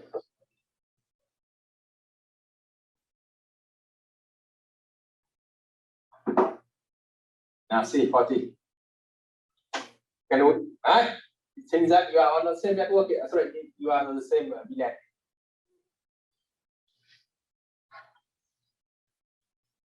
Check it again. You see, port number 1 and 2 on the same VLAN, right? And number 3 and 4 on the same VLAN. Okay, so we see basically we see if you work as a VLAN here, you can use one single physical switch, but basically you can break it down into multiple logical switch here, right? So think about this one. Each of them here, they are on the one network, right? So see, if this guy here send the broadcast message, it not impact this guy. Right? So this one here send the broadcast message here. In the accounting, it only go to every computer on the accounting domain only. It not impact to the HR here. Right? So see, you have a lot of benefit when you work with the VLAN here. You have a lot of benefit when you work with VLAN here. Right? Enhance the security. Right? And you can save you a lot of money because you can use only the one single switch here. You can break it down into multiple domains. You don't have to buy more switch here. Right? So basically, if you think about this one, basically, if you don't work with VLAN, you have to break it down here, right? One for this one switch, handle every computer on HR, and another switch here, handle every computer on the accounting here. It makes sense, right? So, and it's very simple. It's very straightforward. You think if now this guy here, he want to change it from the accounting to HR here, you can do it. You don't have to run cable again. It's just by the simple command only. Right? You see, if now you just change it from the VLAN right now with the VLAN 20, now he want to come to the HR, you just convert it to VLAN 10 here. Right? It's very simple here.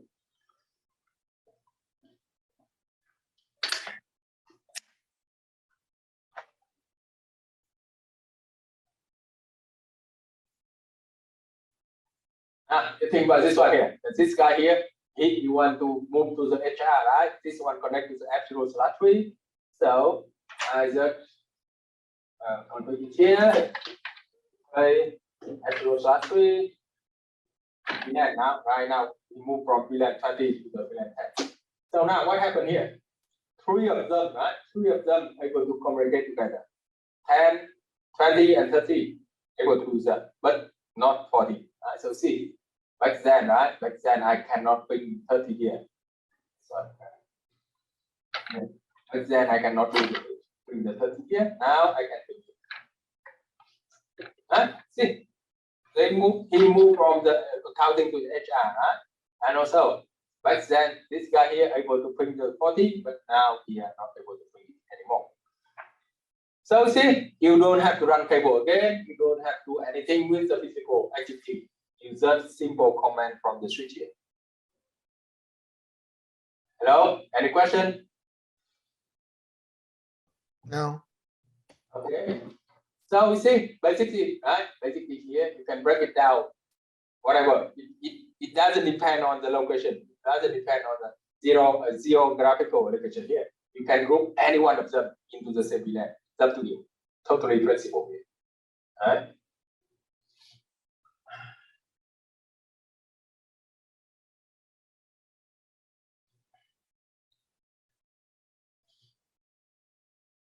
Okay, so now talk about I mentioned it on the class already, but I just want to do it again. So basically, for the port on the street, you have the two types of the port on the street. The first one is the access port. The second one is chunk port here. The access port is the connect straight to a host and device, right? Connect to the computer, connect to the server or printer here. The second one is chunk port. The chunk port is when you interconnect the street together, right? And when you connect from the street to the router. And remember one thing here: when you work with the VLAN here, remember the access port here belong to only one VLAN. Only one VLAN only. So think about this one. If you assign the port to the VLAN 10, it only stick to the VLAN 10. You cannot assign to the 20 or 30 more here, right? And for the chunk port here, the chunk port by the default, it carry every VLAN. So when you interconnect the two switches together, it carry traffic of every VLAN. Right? But remember, for the access port here, only one VLAN only. That's the thing you have to remember.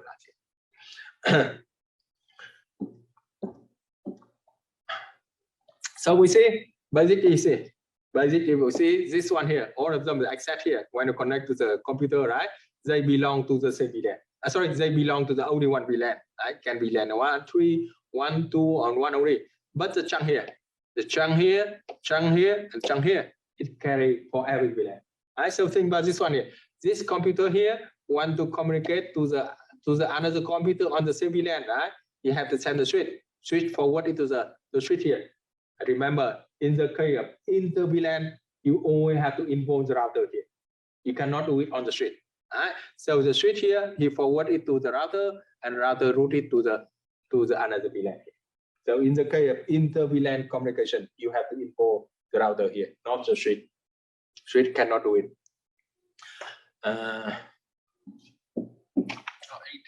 Must go through router. Yes. Switch don't have the function. Because the router is the one who work with the inter network.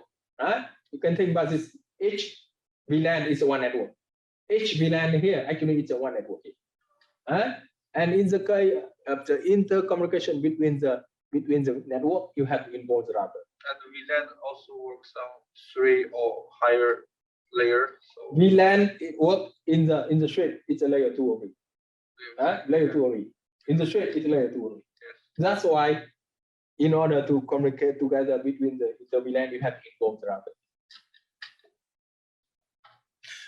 Okay, so basically, when you work with the VLAN and the subnet, it's quite the same, right? So we can reserve here. You can reserve. If you break it down into 7 subnet, 8 subnet here, you can reserve everything from 0 to 31 IP address for the VLAN 1, and from the 32 to 63 here for the VLAN 2, and so on.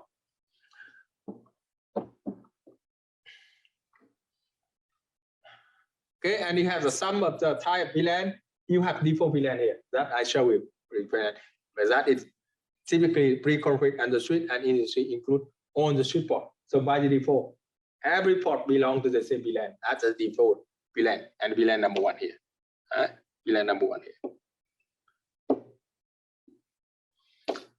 And you have the native VLAN. It receives the untagged frame from the untagged port. So what is it here?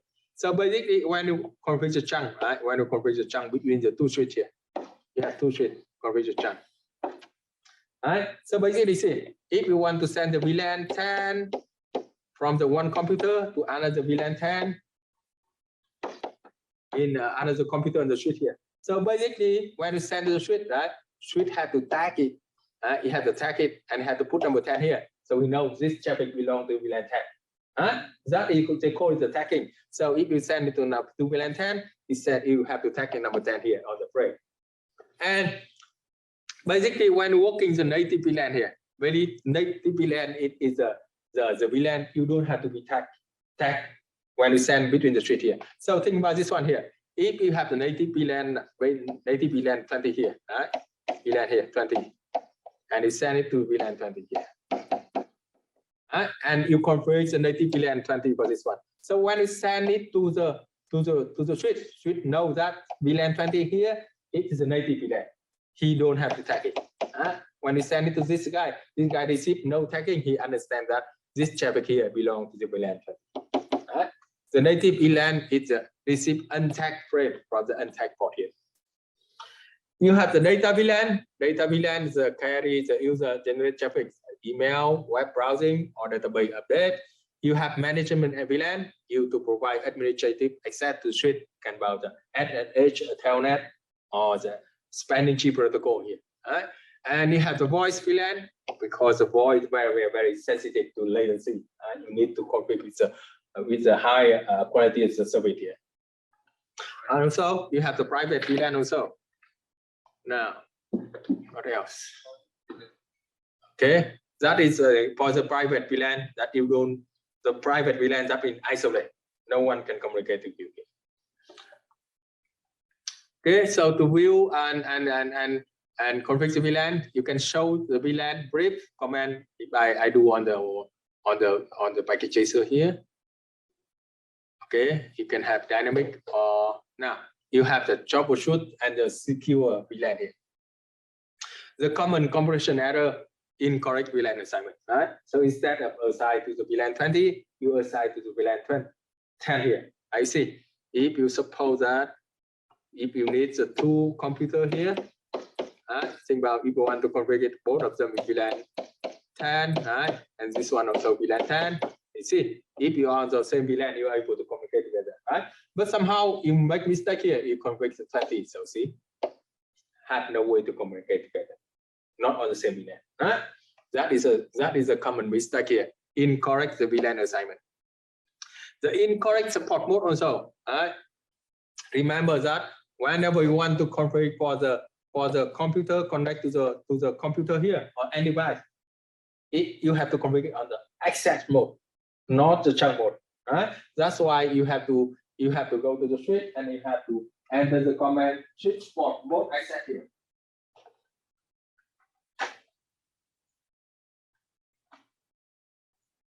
Think about you go to the port.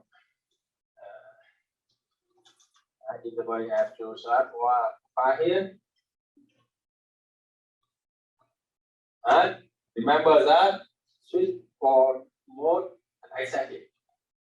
That's the first thing you have to do it. The switch port mode access, and the second one you can have switch port access VLAN here. VLAN here. I can put the number of VLAN.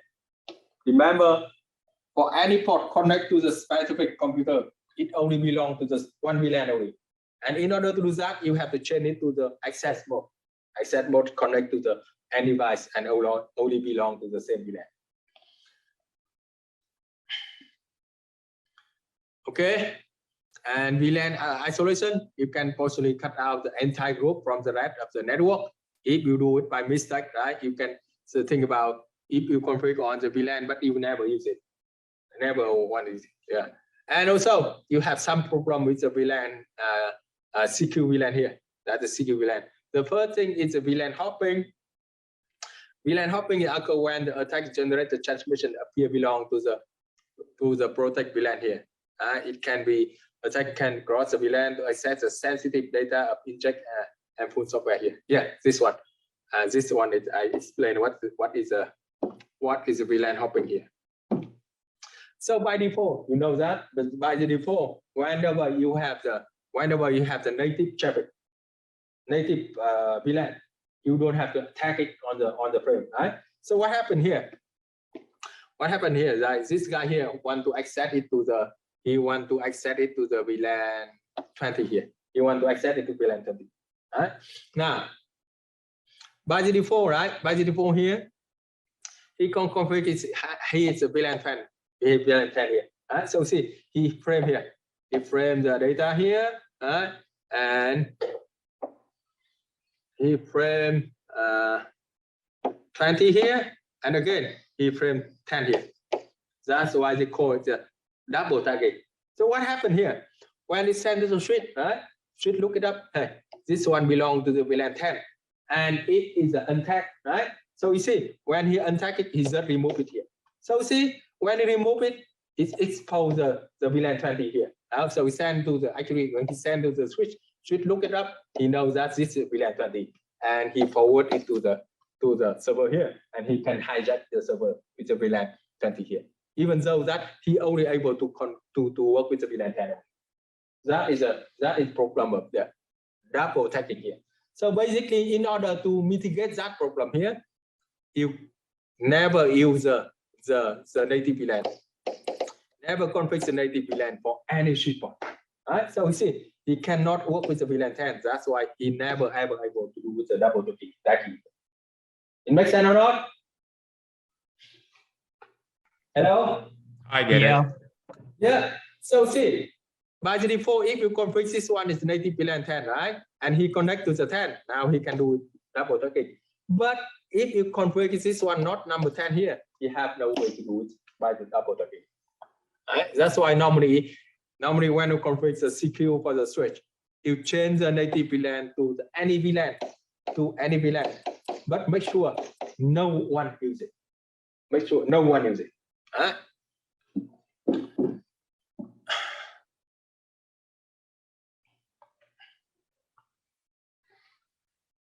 Okay, you have some other thing here. You work with some other thing here. You work with the VLAN here. Don't use the default VLAN. So we know that by the default it is number 1, right? So if the bad guy here he want to hijack in the network, he just plug in the port number VLAN number 1, and he can do with anything with the VLAN number 1 here. So normally don't use the default VLAN here, and change the native VLAN here to unused VLAN ID to mitigate the problem of double tagging here, right? And you have to disable auto chunking on the switch that do need to support the traffic for multiple VLAN. So remember here. So remember here, right? If you have the switch here, you connect from the one switch to another switch. By the default, it will be the chunk. By the default, it's a chunk. But what happened here? The chunk that means carry for every VLAN. So think about this one here. You have this is the switch of your network switch, and the bad guy here. The bad guy, he just plug it into the switch, right? And now he can set up the chunk, and from this one here, he can create any VLAN, right? VLAN 10 here, go to the chunk. VLAN 20 here, go to the chunk, right?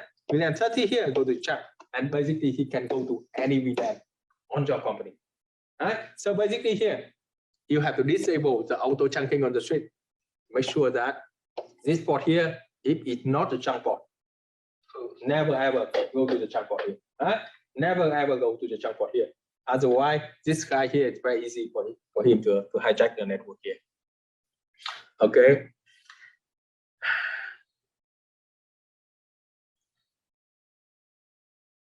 So basically, that one thing is that when you configure the switch, the port here, when you configure the port as the access port, remember access port only belong to the one VLAN, right? So it also the security here. So we think about normally here's something you can enhance security for the switch here. Shut down the port and you want to. That's the first thing, right? Configure the port security here, limit the number of MAC address, or fix to the MAC address here. Or the second one here, you can change any unused port to the access mode. Remember, when you change the access mode, you have no way to set up the chunk here. Right? And after the access mode here, the next one, you assign for any unused port to the unused VLAN. That is also enhance the security. Right? What else? Okay, so I think this chapter you have covered a lot of things. That's why I had to do it again for this class here. Now let's see what you have for the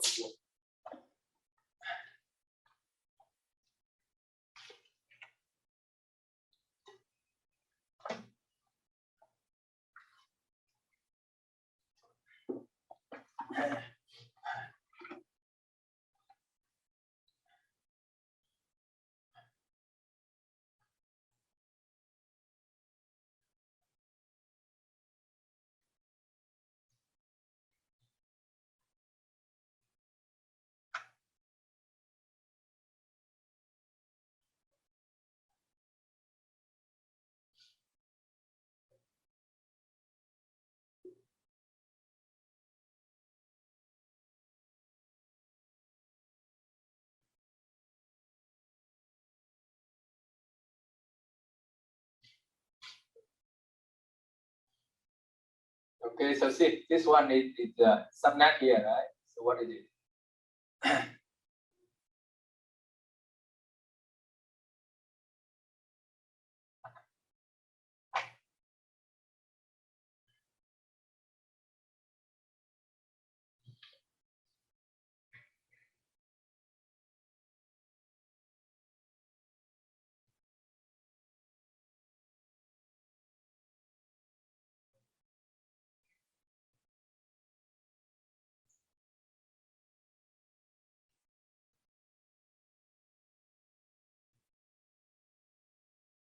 Okay, so we configure 192.168.2.1 for the part Ethernet of the router at the default gateway. The subnet mask here 255.255.2.0. That means this one is a slash default.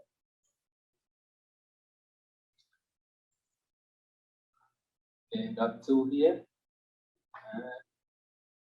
Now you assign the computer here 192.168.2.100 here. So basically for this one, for this homework here, for this homework, right? Use for this homework here, you configure this one here 192.168.2.1 as a default gateway. Right? So remember that every computer, if you connect to the router here, you have to share the same default gateway. Right? And you see, you can configure the IP address here 192.168.2.100 and the default gateway here. Actually, you got it from the interface here. Right? And you see, they have on the same network address here 192.168.2 here. Right? That's why they are on the same network here. It's slash 24. Right?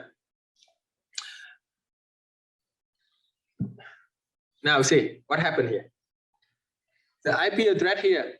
The last one you have the last one you have 192.168.2. .2 network slash 24. Now we got 3 network and slash 24. See, they are not on the same network.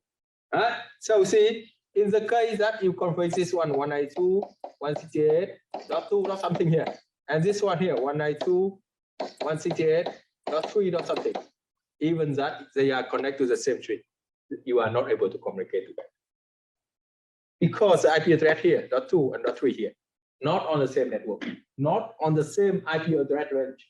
I explained it to you on the class here. So see, everything from 192.168.2 network here, you have interrange from 192.168.1.1 come on over to the 192.168.2.255 only. But this one .3. So see that even that you connect on the same street, you have no way to communicate with that because the IP address here not on the same network. So in that case, in order to do it, you need one more interface from router. You connect it to the network of .3 here. So in that case, you are able to do it.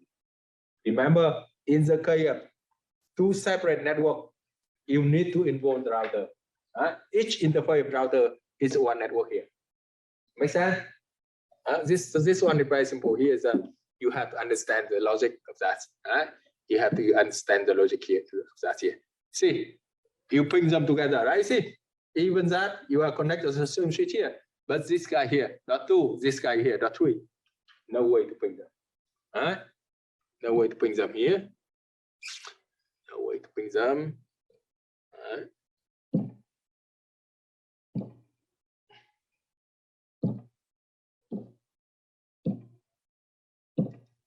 Yeah, this makes sense. Yeah. Okay, now.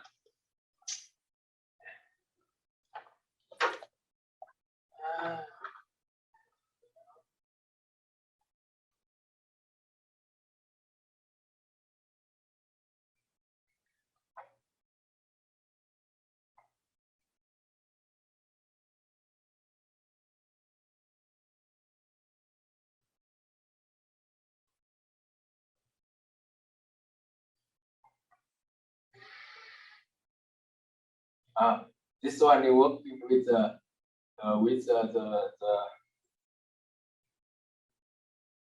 who here. So this one very straightforward. This one very straightforward. This one. Now, part two, and on one.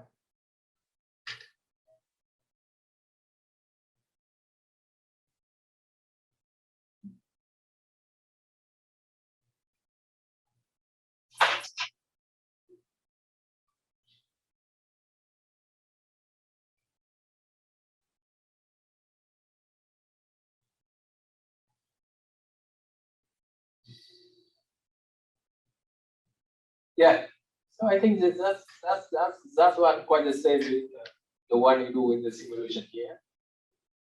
Yeah, this one quite is the same with the simulation.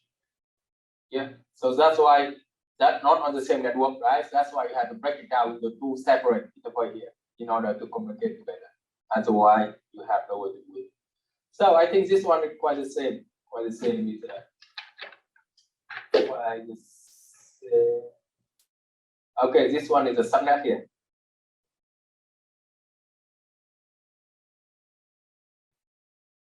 Okay, now think. You determine that you need a 50 subnet for the class B network. Beginning with this one here. All right. 50 subnet. Now we think. You know this and I have a side with that. You need 50 subnet for the class B. Now, so what do you think? For the class B, for this one here. Remember that class B you have the slash 16, right? Class A you have the slash 8, right? Class A you have slash 8, and class B you have class 16, and class C you have the slash 34 here. So now for this one you have a class B, it's class B here, 172.20.0.0. You have slash 16, that means here. Z is the network portion, and Z here is the whole portion here. Now think about this one. It means that you need a 50 subnet from the class B. So what do you think? If you need the 50 subnet here, how many bits you have to borrow? You have to borrow 8 bits. Or 6. Now come on. If you need the 60 subnet, how many bits you have to borrow? 2 raised to 1, 2 raised to 2, and so on. Right? The first formula here. Borrow n bit. 64. Yeah, 64. So what is it? How many bits you borrow? 6. 6, right? You have to borrow 6 bits here. You borrow 6 bits. 2 raised to 6. You have 64. Support for the 50 subnet. Right? So now you know that you borrow for 6. So now you see, at the beginning you have the slash 16, right? You borrow 6. Now you change it to the slash 22 here. Make sense? Right? 16 here. Borrow 6 bits. That's why it's slash 22. Right? Now, you see, if you have slash 22 here, how many bits in the whole portion you have? How many bits in the whole portion you have? How many bits in the whole portion, guys? 10. Yeah, 10, right? 10. 10 left. Yeah, 10 left. You have 10 in the whole portion. So if you have the 10 left in the whole portion, so right here, how many bits? How many hot bits need to use the network information for the new subnet? 10 here, right? You have 10 here. What else?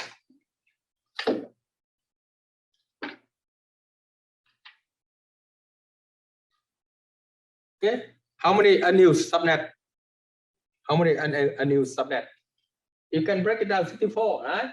And you use 50 already. So that means 14. A new. Huh? Okay, what is a new subnet mask? What do you think? New subnet mask is /22, right? /22, and then of course you convert it to the decimal. You have 255.252.0 here. Right? So now we can do it here. You can do it here. So basically, you see, now you do exactly the same with the magic number here, right? You see, if you work with the magic number here, you can see here. This one here, you break it down /22, right?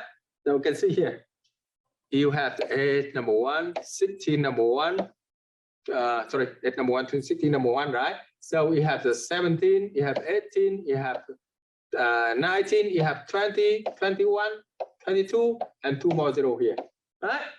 And of course that one has 0 here. So we see, Z is 1 today, this 164, 32, 16, 8, and 4. So magic number here, number 4. Right?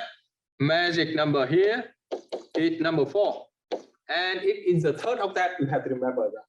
It's not on the third of that here. It is the third of that. Right? Agree or not? It's not on the fourth here. It is the third of that here. The magic number here is the third. Correct or not? Hello? Agree or not? Yes, sorry. Yeah. It's okay, right? So see, it is the third, right? You see, that's why at the beginning here, you have 0. Add it to the 4. You have 4. And of course, you see, every bit after the network portion, it is 0. That's why it's only 0 here. So next one here, 8, 12, and so on. So see, this one here, everything from 0 to 4 for the next one. That's why the first one is 1 here. That is the first ISO address, come right after the network address. And this is the broadcast, so this one here, broadcast address here, 172.20.3.255. The broadcast address here is the one come right before the network address of the next one. You see, the next one here, 172.20.4.0. So the one come right before it is the 172.20.3.255 here. Make sense? Yeah. Yeah. And of course, so see, everything between the 1 and the 254 here, they are usable address here. And you can do the same. You can do the same with this, the other one here. What is a class list block for this network? You have the /22, right? What's the broadcast address? Now, you see, if you look on this one also, what do you think? Yeah. What do you think? What is the broadcast address for the subnet of the host here? It breaks it down in the step of magic number, right? So now you can see it breaks down in step of the magic number. The first one here, 172.20.0.0. That is the first one. The second one, 172.20.4.0. The next one here, 172.20.h.0. Yeah. I see this guy here, right? This guy here belong to this one. Belong to this one here. So what is the broadcast? Broadcast of this one is the one come right before this one. So what do you think? What is the broadcast of the right come before this one? 172.20.8.0. 7 dot 255. Yeah. Right. So the one come right before this one is 172 here. .20.7.255. That is broadcast address because this one here in the range here. And this one here on the same, right? On the same here, because if you look on the 17 and 12 here, actually it is the range from on the same from the 12 here, right? Yeah, before 12, right? Before 12, the same here.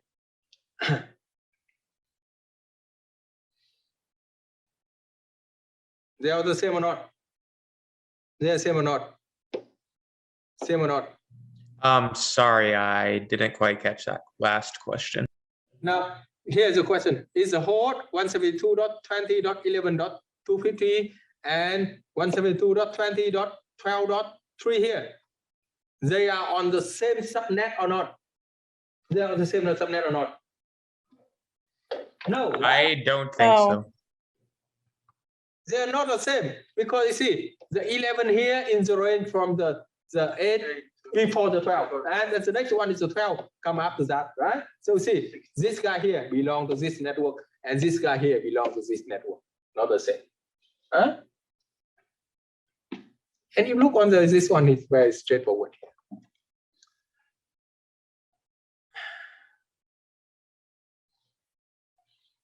Okay, so now what else?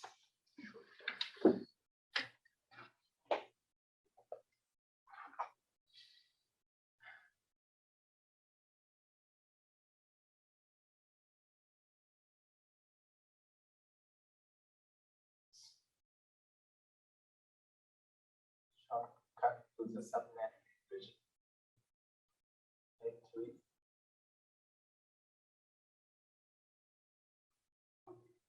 Yeah, that's the way it works with the magic number here, right?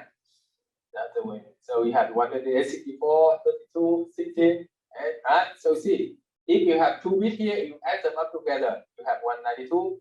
If you have 3 bits here, you add them up together, you have the 234, and you have a 4-bit number 1 here, 1, 2, 3, 4. You add them up together, you have 240. Okay. So basically, this one is that you just apply the magic number. You know how to work the magic number. It's very, very straightforward here. So see, it breaks it down in the magic number of 16. So we just add it up to the 16 here. So have it.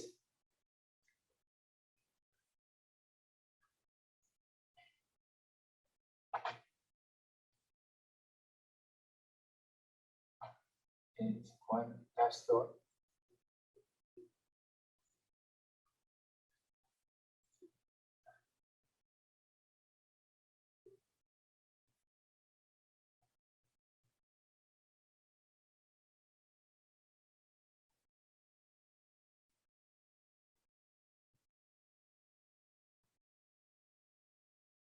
Okay, so you have to make sure that in the capstone project 7.1 here, you do it correctly. Right? So how we connect it to topology, you have to follow exactly the same. And even that from the 7.1 here, again, I think it come back to the 5.2 here. Right? 5, that's 2 here.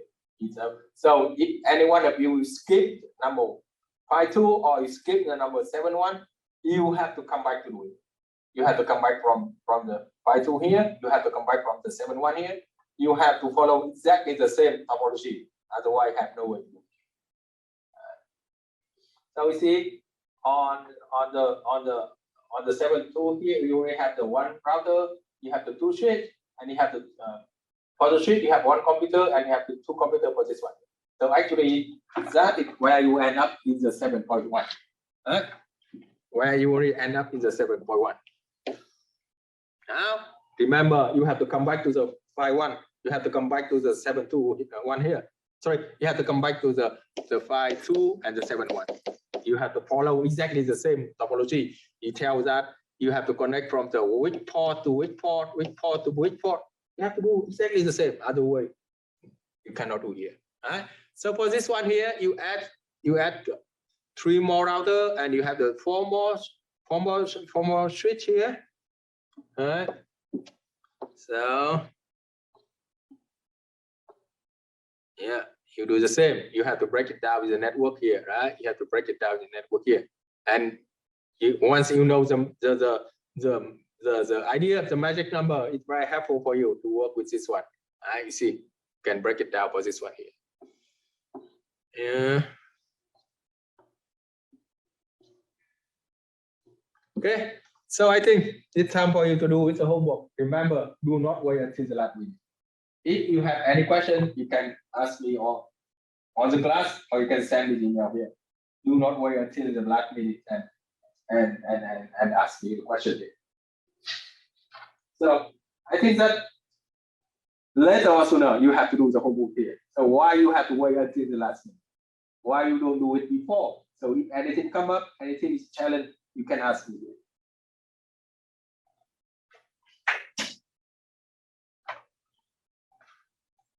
So you see, for this week, you have a lot of work with the packet chaser here.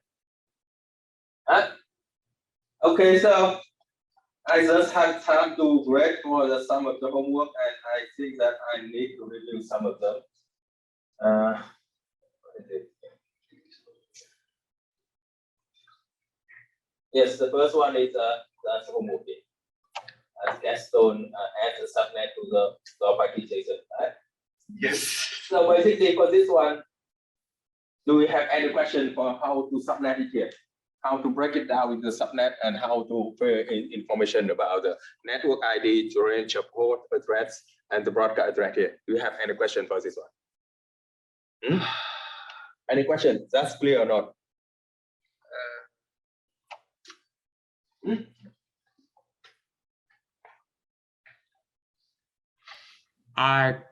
I've got it, but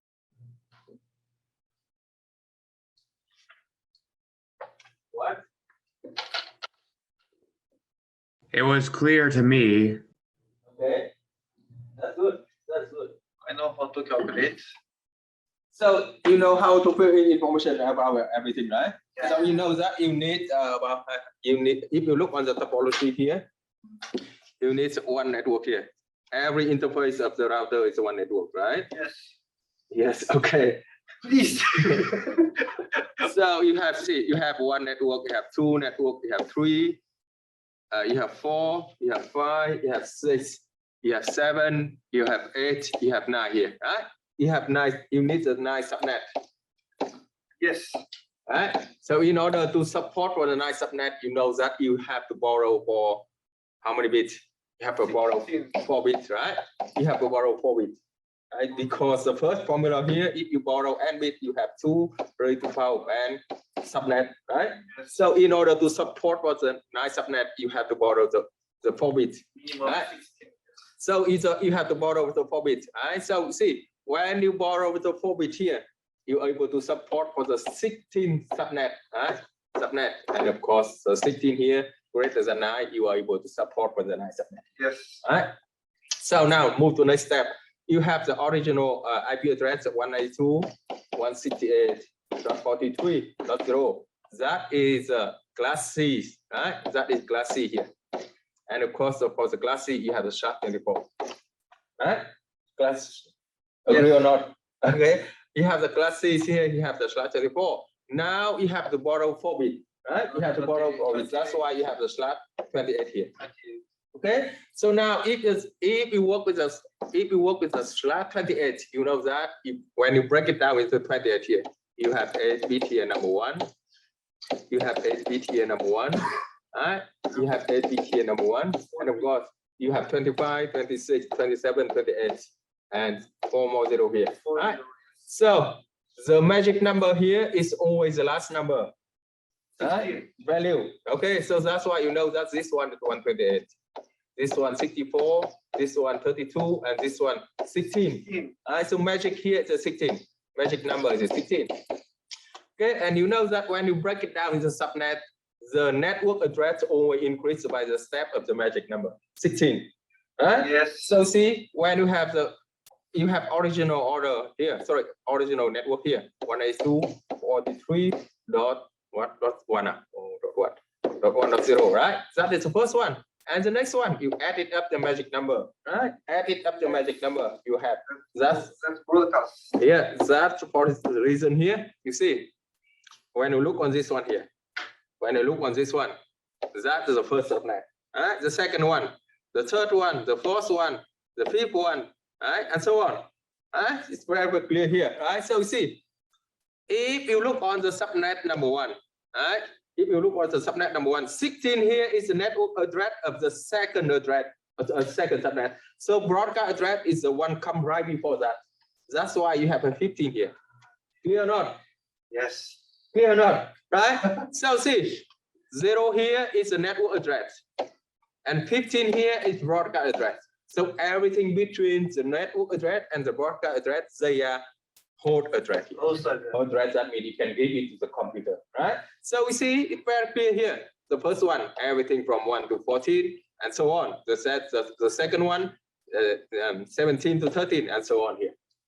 Okay. So when you go to this step, when you go to this step, it's clear now, right? It's clear now. Okay. So what else? Now, if you look on the requirement here, So you see this one here, you break it down on this one, right? You break it down with port here. Now, if you look on this one here, if you look on the three subnet here, if you look on the three subnet for this one, it's the point-to-point connection. This one is the point-to-point connection. This one is the point-to-point connection, and this one is the point-to-point connection. For this network, you only need two usable address.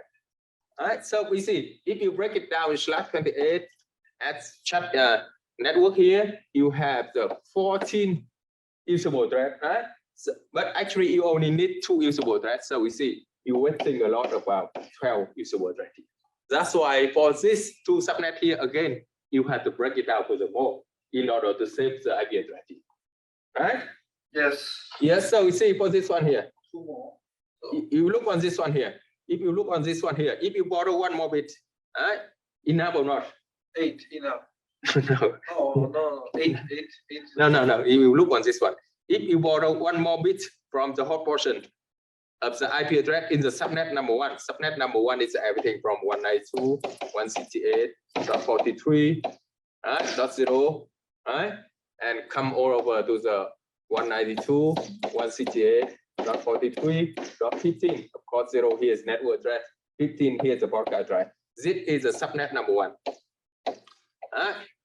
Now we see if you borrow one more bit from the whole portion of the IP address in the subnet number one, how many smaller subnet you can create? Borrow one bit, how many? 8. No. Why 8? It was 16, now it's 8. If you borrow one bit here, you have the formula 2 raised to the power of 1. You only able to create the two subnet. It's subnetting again from the 0.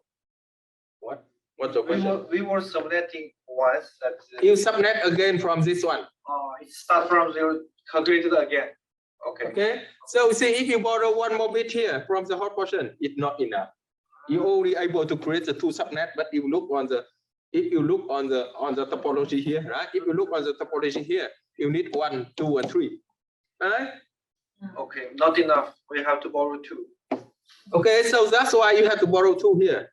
That's why you have to borrow 2 here, right? Borrow 2, you able to support for the 2 raised to power for 2, you have the 4 subnet, right? So now see, when you come back to this one, the first subnet here, 192.168.43.0 to the 15, it is /28 now, right? At the beginning, /28. Now see, at the beginning you have the /24, right? You borrow 4 bits, you have /28. Now again, to borrow more, right? That's why you have /30 here. Okay, so now we see if you look on the /30, you see for the magic number here, you have a number 1, right? You have a number 1, you have a number 1, right? That's 24 already. 25, 26, 27, 28, 29, 30, and 2 more 0. And the magic number here, 128, right? 64, 32, 16, 8. This is 4. Okay, so again, that's why when you break it down for the more, you look on the table here, you see. When you look on the table here, you see the magic number here is number 4, right? The magic number here is number 4. That's why you have 0 here, you have 4 here, you have 8 here, and you have 12 here, right?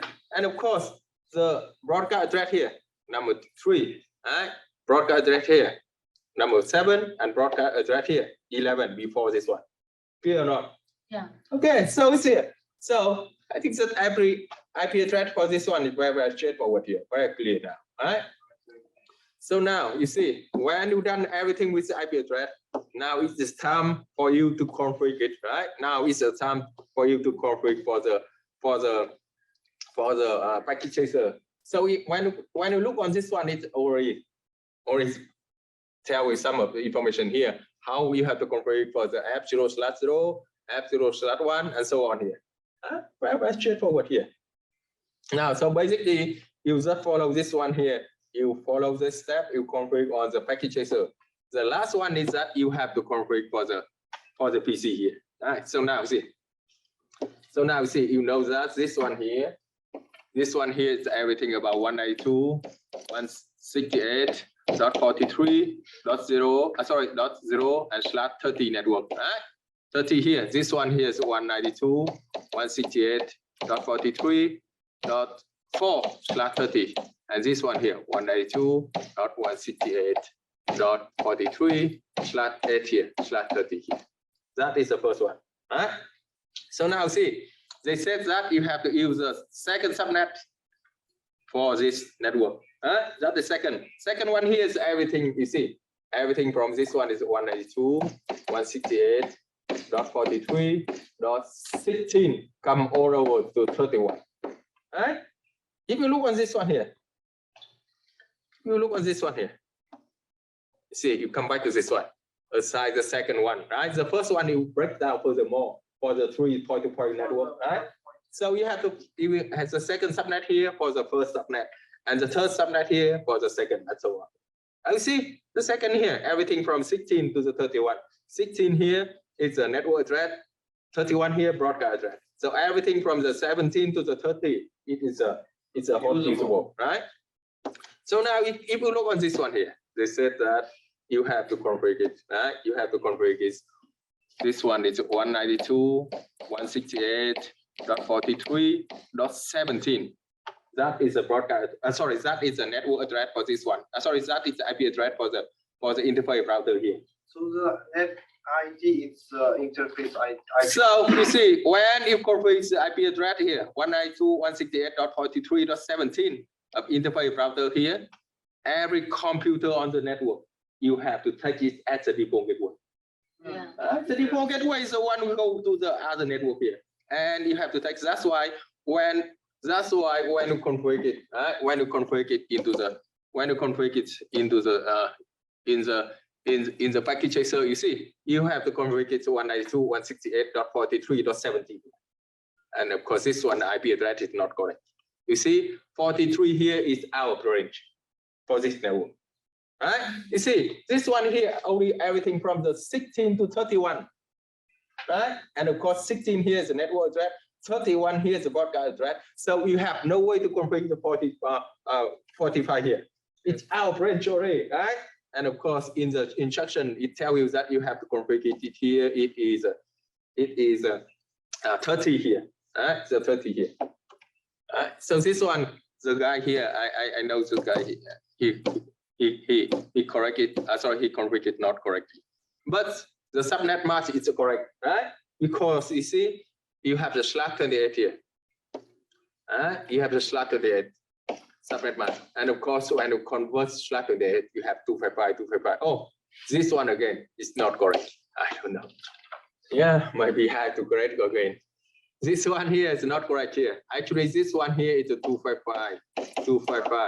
240 here, right? Not 240.0, right? Okay. And the default gateway, it is IP address of this one, right? And the IP address for this one is 30 here. Okay. So you do the same. You do the same with the other network here.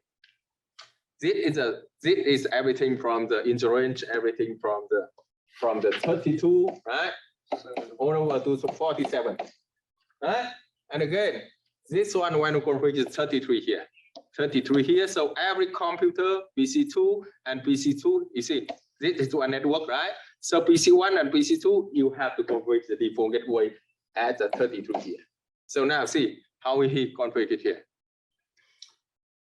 So normally NETI will be configured as router's IP. This one here, 192.168.43.32 is correct. A subnet mask here is correct. Right? So every PC on this network here, you have to configure it.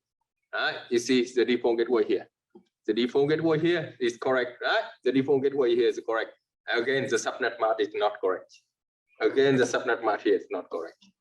Yeah, subnet mask here is not correct. Yeah. So I think I have to correct it again for some of you guys here. I didn't make this far. Okay. Okay. I didn't go this far. And the 46 here is correct, right? Because you have everything in the range from everything from the 33 to the 46. It is correct here. All right. So this one is correct. Okay. How was this one? Okay, the subnet mask here is not correct. The subnet mask here is not correct. Okay, how was this one? How about this one? You configure it. This one is a 49. It's correct here. Subnet mask is correct. How about this one? 65. So have the 65 is correct, and the subnet mask here is correct. So how about this one? IP address here. Again, the subnet mask here not correct.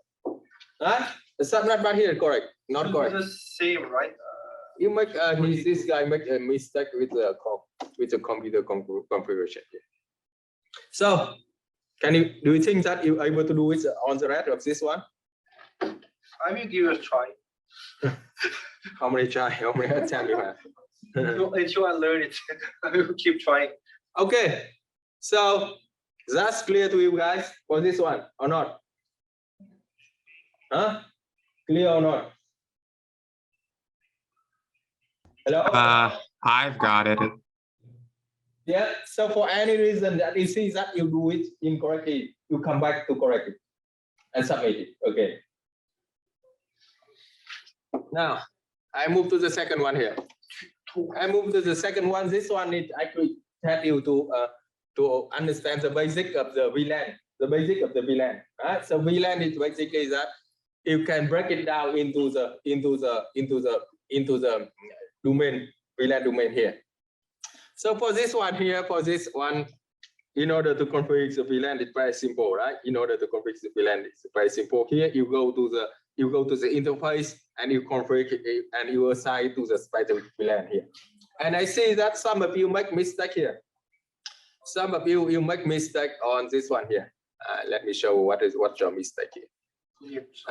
So see, when you have the PC7, PC8, and PC9, it doesn't mean that you have to connect to the port 7. It doesn't mean that you have to connect to the port 7, port 8, and port 9. I see some of you will work the wrong when you work the package tracer here. So basically for this one here, right? Basically for this one, remember that when you have to look it and in the instruction here, right? PC7 connect to the F0/3, not F0/7 here, right? So for this one here, so see when you connect from the PC7, when you connect from the PC7 here, sorry.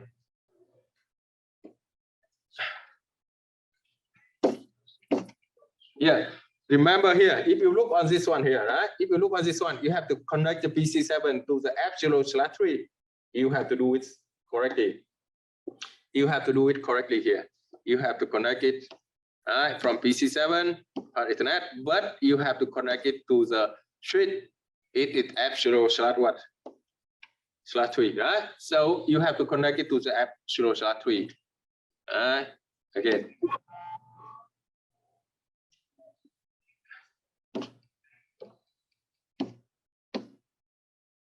Okay, so it doesn't mean that 7 here you have to connect to the F0/7 and 8 here you have to connect to the F0/8. That is the first mistake I see it from some of you guys here. Now the second one here. Now is the time you're ready to configure the 2 VLAN, right? So in order to configure the 2 VLAN, it's very simple. You just access to the port and you assign the VLAN here. So you see, you configure the VLAN number 2 and you configure the VLAN number 2 and 3 and name it accounting and the sale here, right? And after that, you assign it here. This one here belong to the VLAN 2. This one here belong to VLAN 3, and of course the VLAN 1 we have configured VLAN 1 for this one here, and it configures VLAN 2 here. So basically here, after you do the configuration, right? After you do the configuration here. After you do configuration, this one here belong to the VLAN number 2, right? And this guy here belong to the VLAN number 3 here.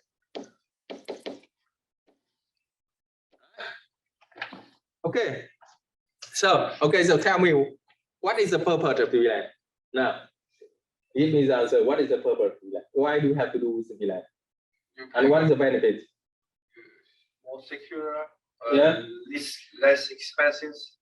Okay. Those two that I know, because VLAN is better than physical, that you can configure without the physical limits. Okay. Okay. Right. So the purpose of the VLAN is that you can break it down into the multiple Anything you want. numeric, right? And it enhance the security here.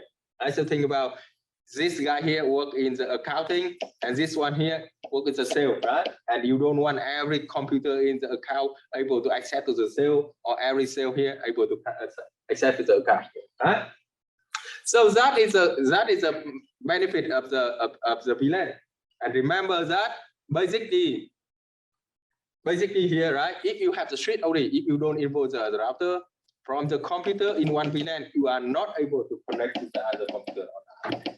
And if you want to communicate inter VLAN, that means that from the VLAN 2 to VLAN 3 here, you have to involve the router. You have to involve the routing. You have to involve the layer 3 device here. Yeah, that's why here, if you don't involve the router on the conversion, you have no way to ping from this one to this one. If you inform the router, then it will be a gateway filter. Okay, so now come back to my. I think that I have to talk a little bit more about the inter VLAN. So inter VLAN is that mean allow you to communicate from one computer from one VLAN to another VLAN. Right? And remember, in order to communicate inter VLAN here, you only need to involve the layer 3 device. So layer 3 device, it is router, or it is a multi-layer switch. Nowadays they can have the switch, but work in the layer 3 also. Okay, so in the case of this one, oh no, I think. Can you see my screen? Yeah, I can see your screen. Okay, so you have the 3-way for the inter VLAN routing option here. You have legacy inter VLAN. You have a router on the stick, and you have a layer 3 device using the switch virtual interface here. So now that is a legacy VLAN.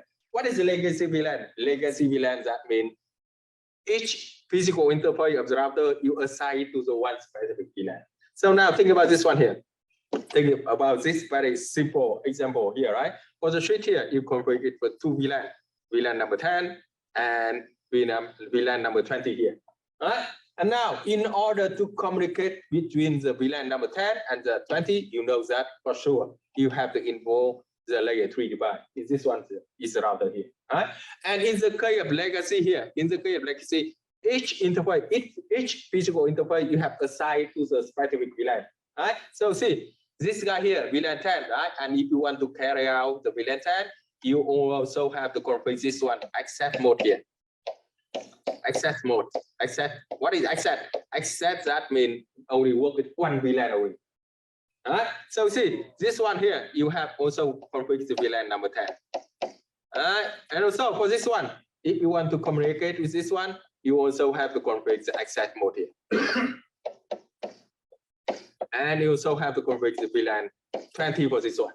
Alright. So see, if you want to communicate from PC1 to PC2 here, you have to send it to switch, right? Switch, send it to the VLAN 10 port here. Go to the router inter routing from the VLAN 10, go to the interface here and go to the PC2 here. And that's why this interface you have to configure the access mode VLAN 10, and this interface you have to configure the access mode and VLAN 20 here. Now we can see, you can look on my packages here. I think this one, yes, this one. Now. So for this one here, you can see here, that is a legacy. That is a legacy here, right? So we see I want to communicate from the VLAN 10 to 30 here, right? VLAN 10 is 192.168.10.0 network, and this one here, 192.168.30.0 network here. So see, in order to do that, you see, in order to do that here, I have to configure, I have to configure this one as the access mode and assign to the VLAN 10. And I have to configure this one access mode, and I configure it with the VLAN 30 here. For this one, I configure 30 here. Right? And of course, I have to assign the IP address in the same VLAN. That's why that's why here. Also, I do some flip here. So I think it should be better. This one here, move here. This one, move here. Okay, so that's why you see for this one here, I have to configure it is 192.168.10.1 network in the VLAN 10. This one also 192.168.31.30.1 is the VLAN 30. And of course, every computer on this VLAN, I have to take 192.168.10.1 as the default gateway. And every computer on this network here, I have to configure 192.168.30.1 as the default gateway. So now see what happened here. Now see what happened. Suppose that I have the street, but I want to break it down into the 10 VLAN. I want to break it down into 10 VLAN. So what happened with the legacy here? If I work with the 10 VLAN here, what happened? If I work with 10 VLAN, you see, each interface of the router is support for 1 VLAN. You see, each physical interface. So if in order to support for 10 VLAN, I need the 10 physical interface in the router. Agree or not? Yeah. Yes. Right? Each interface router, each physical interface router support for 1 VLAN. So if I want to routing for the 10 VLAN, I need 10 physical interface in the router. But see, the physical interface router is also one you have the limitation. Normally you only have the 2 or 3 interface. So basically for the legacy here, you only support for 2 or 3 VLAN only. You cannot support more than that. Cannot. That's why in order to do that, they come up with the idea of they call it the router on the stick. The router on the stick here. Router on stick, that means, see, this one here. Router on stick here. So when you work the router on stick, you only need one physical interface of the router. You only need one physical interface of the router. But on this physical interface here, you can break it down into multiple logical interface. They call it a sub interface here. Now we see how it works here. So we see they use the same physical interface here. Physical interface is G0/0/1, right? Same here, G0/0/1. Same here, G0/0/1. But they use with the logical and sub interface. Sub interface here, .10 support for VLAN 10. .20 here support for VLAN 20, and .30 here support for VLAN 30. Right? You see, that's why you see you only need one physical interface, but you can use it to support for multiple VLAN by using the sub interface, or they call it the router on the stick here. So see, VLAN 10, you configure its IP address for the sub interface. This one also, the sub interface here. Okay, so that's why here. That's why when you look on this instruction here, you see, when you look on the instruction here, you have to configure it here, right? You have to break it down the PC7 and PC8 and PC9 here. Now, what happened here?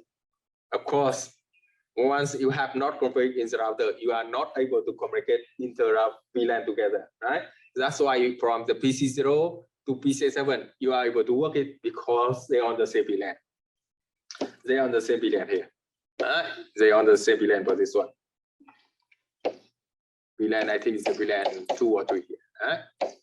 Okay, but now from the PC0 here, you ping the PC8, you are not able to ping it. This one because here, this one VLAN 2. And this one here, VLAN 3. So see, when you have not involved the routing in the router, you are not able to communicate inter VLAN together. Okay. Now see what happened next. Okay, so now see, that is a process you work with the sub interface or router on the stick here. You see, you go to the logic. You go to the physical interface. They share the same interface here, G0/0, right? But not 2. That means you work with the VLAN 2 here. And of course, you have to put the encapsulation .1Q.2. That is how you encapsulate it in the VLAN number 2 here. And you configure the IP address here, 192.168.43.25. And see, the subnet mask here is not the same. The subnet mask here is not 255.255.240, but now it is 248.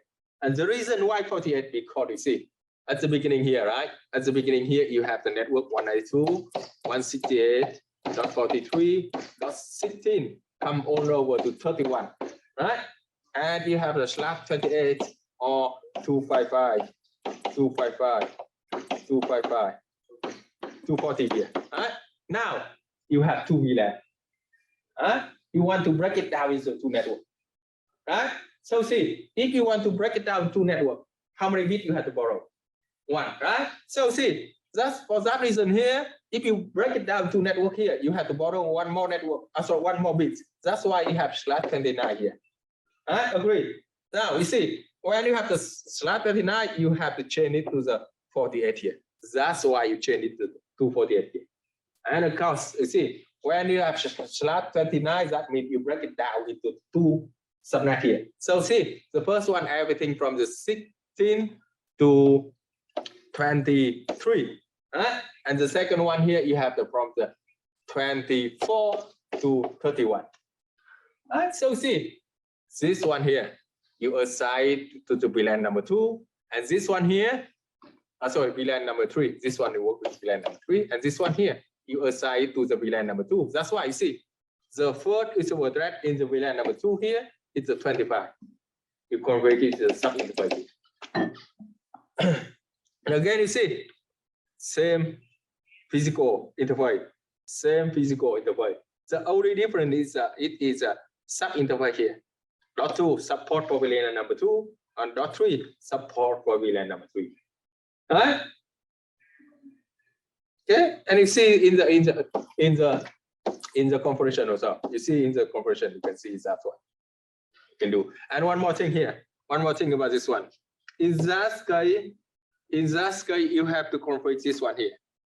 This one here, you have to configure to the channel interface, not access interface. Because access it only support for one VLAN. Right? And the channel interface, it is the one who support for multiple VLAN. That's why you have to configure here channel. Right? Now, let's see. Let me show you here. Access model, mount trust model.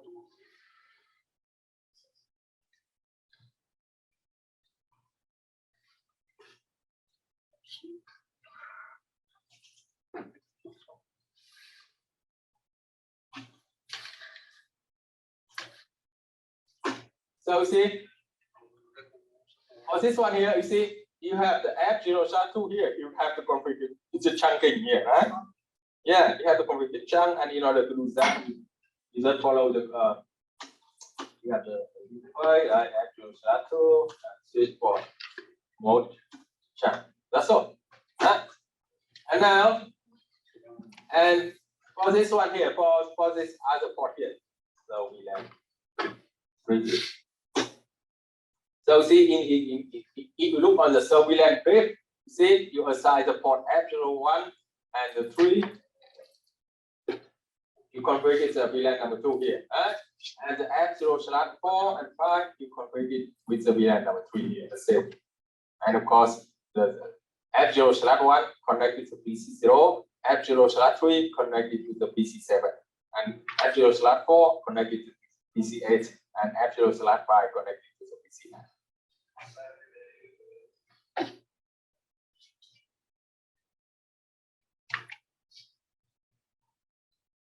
And of course, see, right, when you break it down again, you have to change the subnet mask here. Right? You have to change the subnet mask here. Right?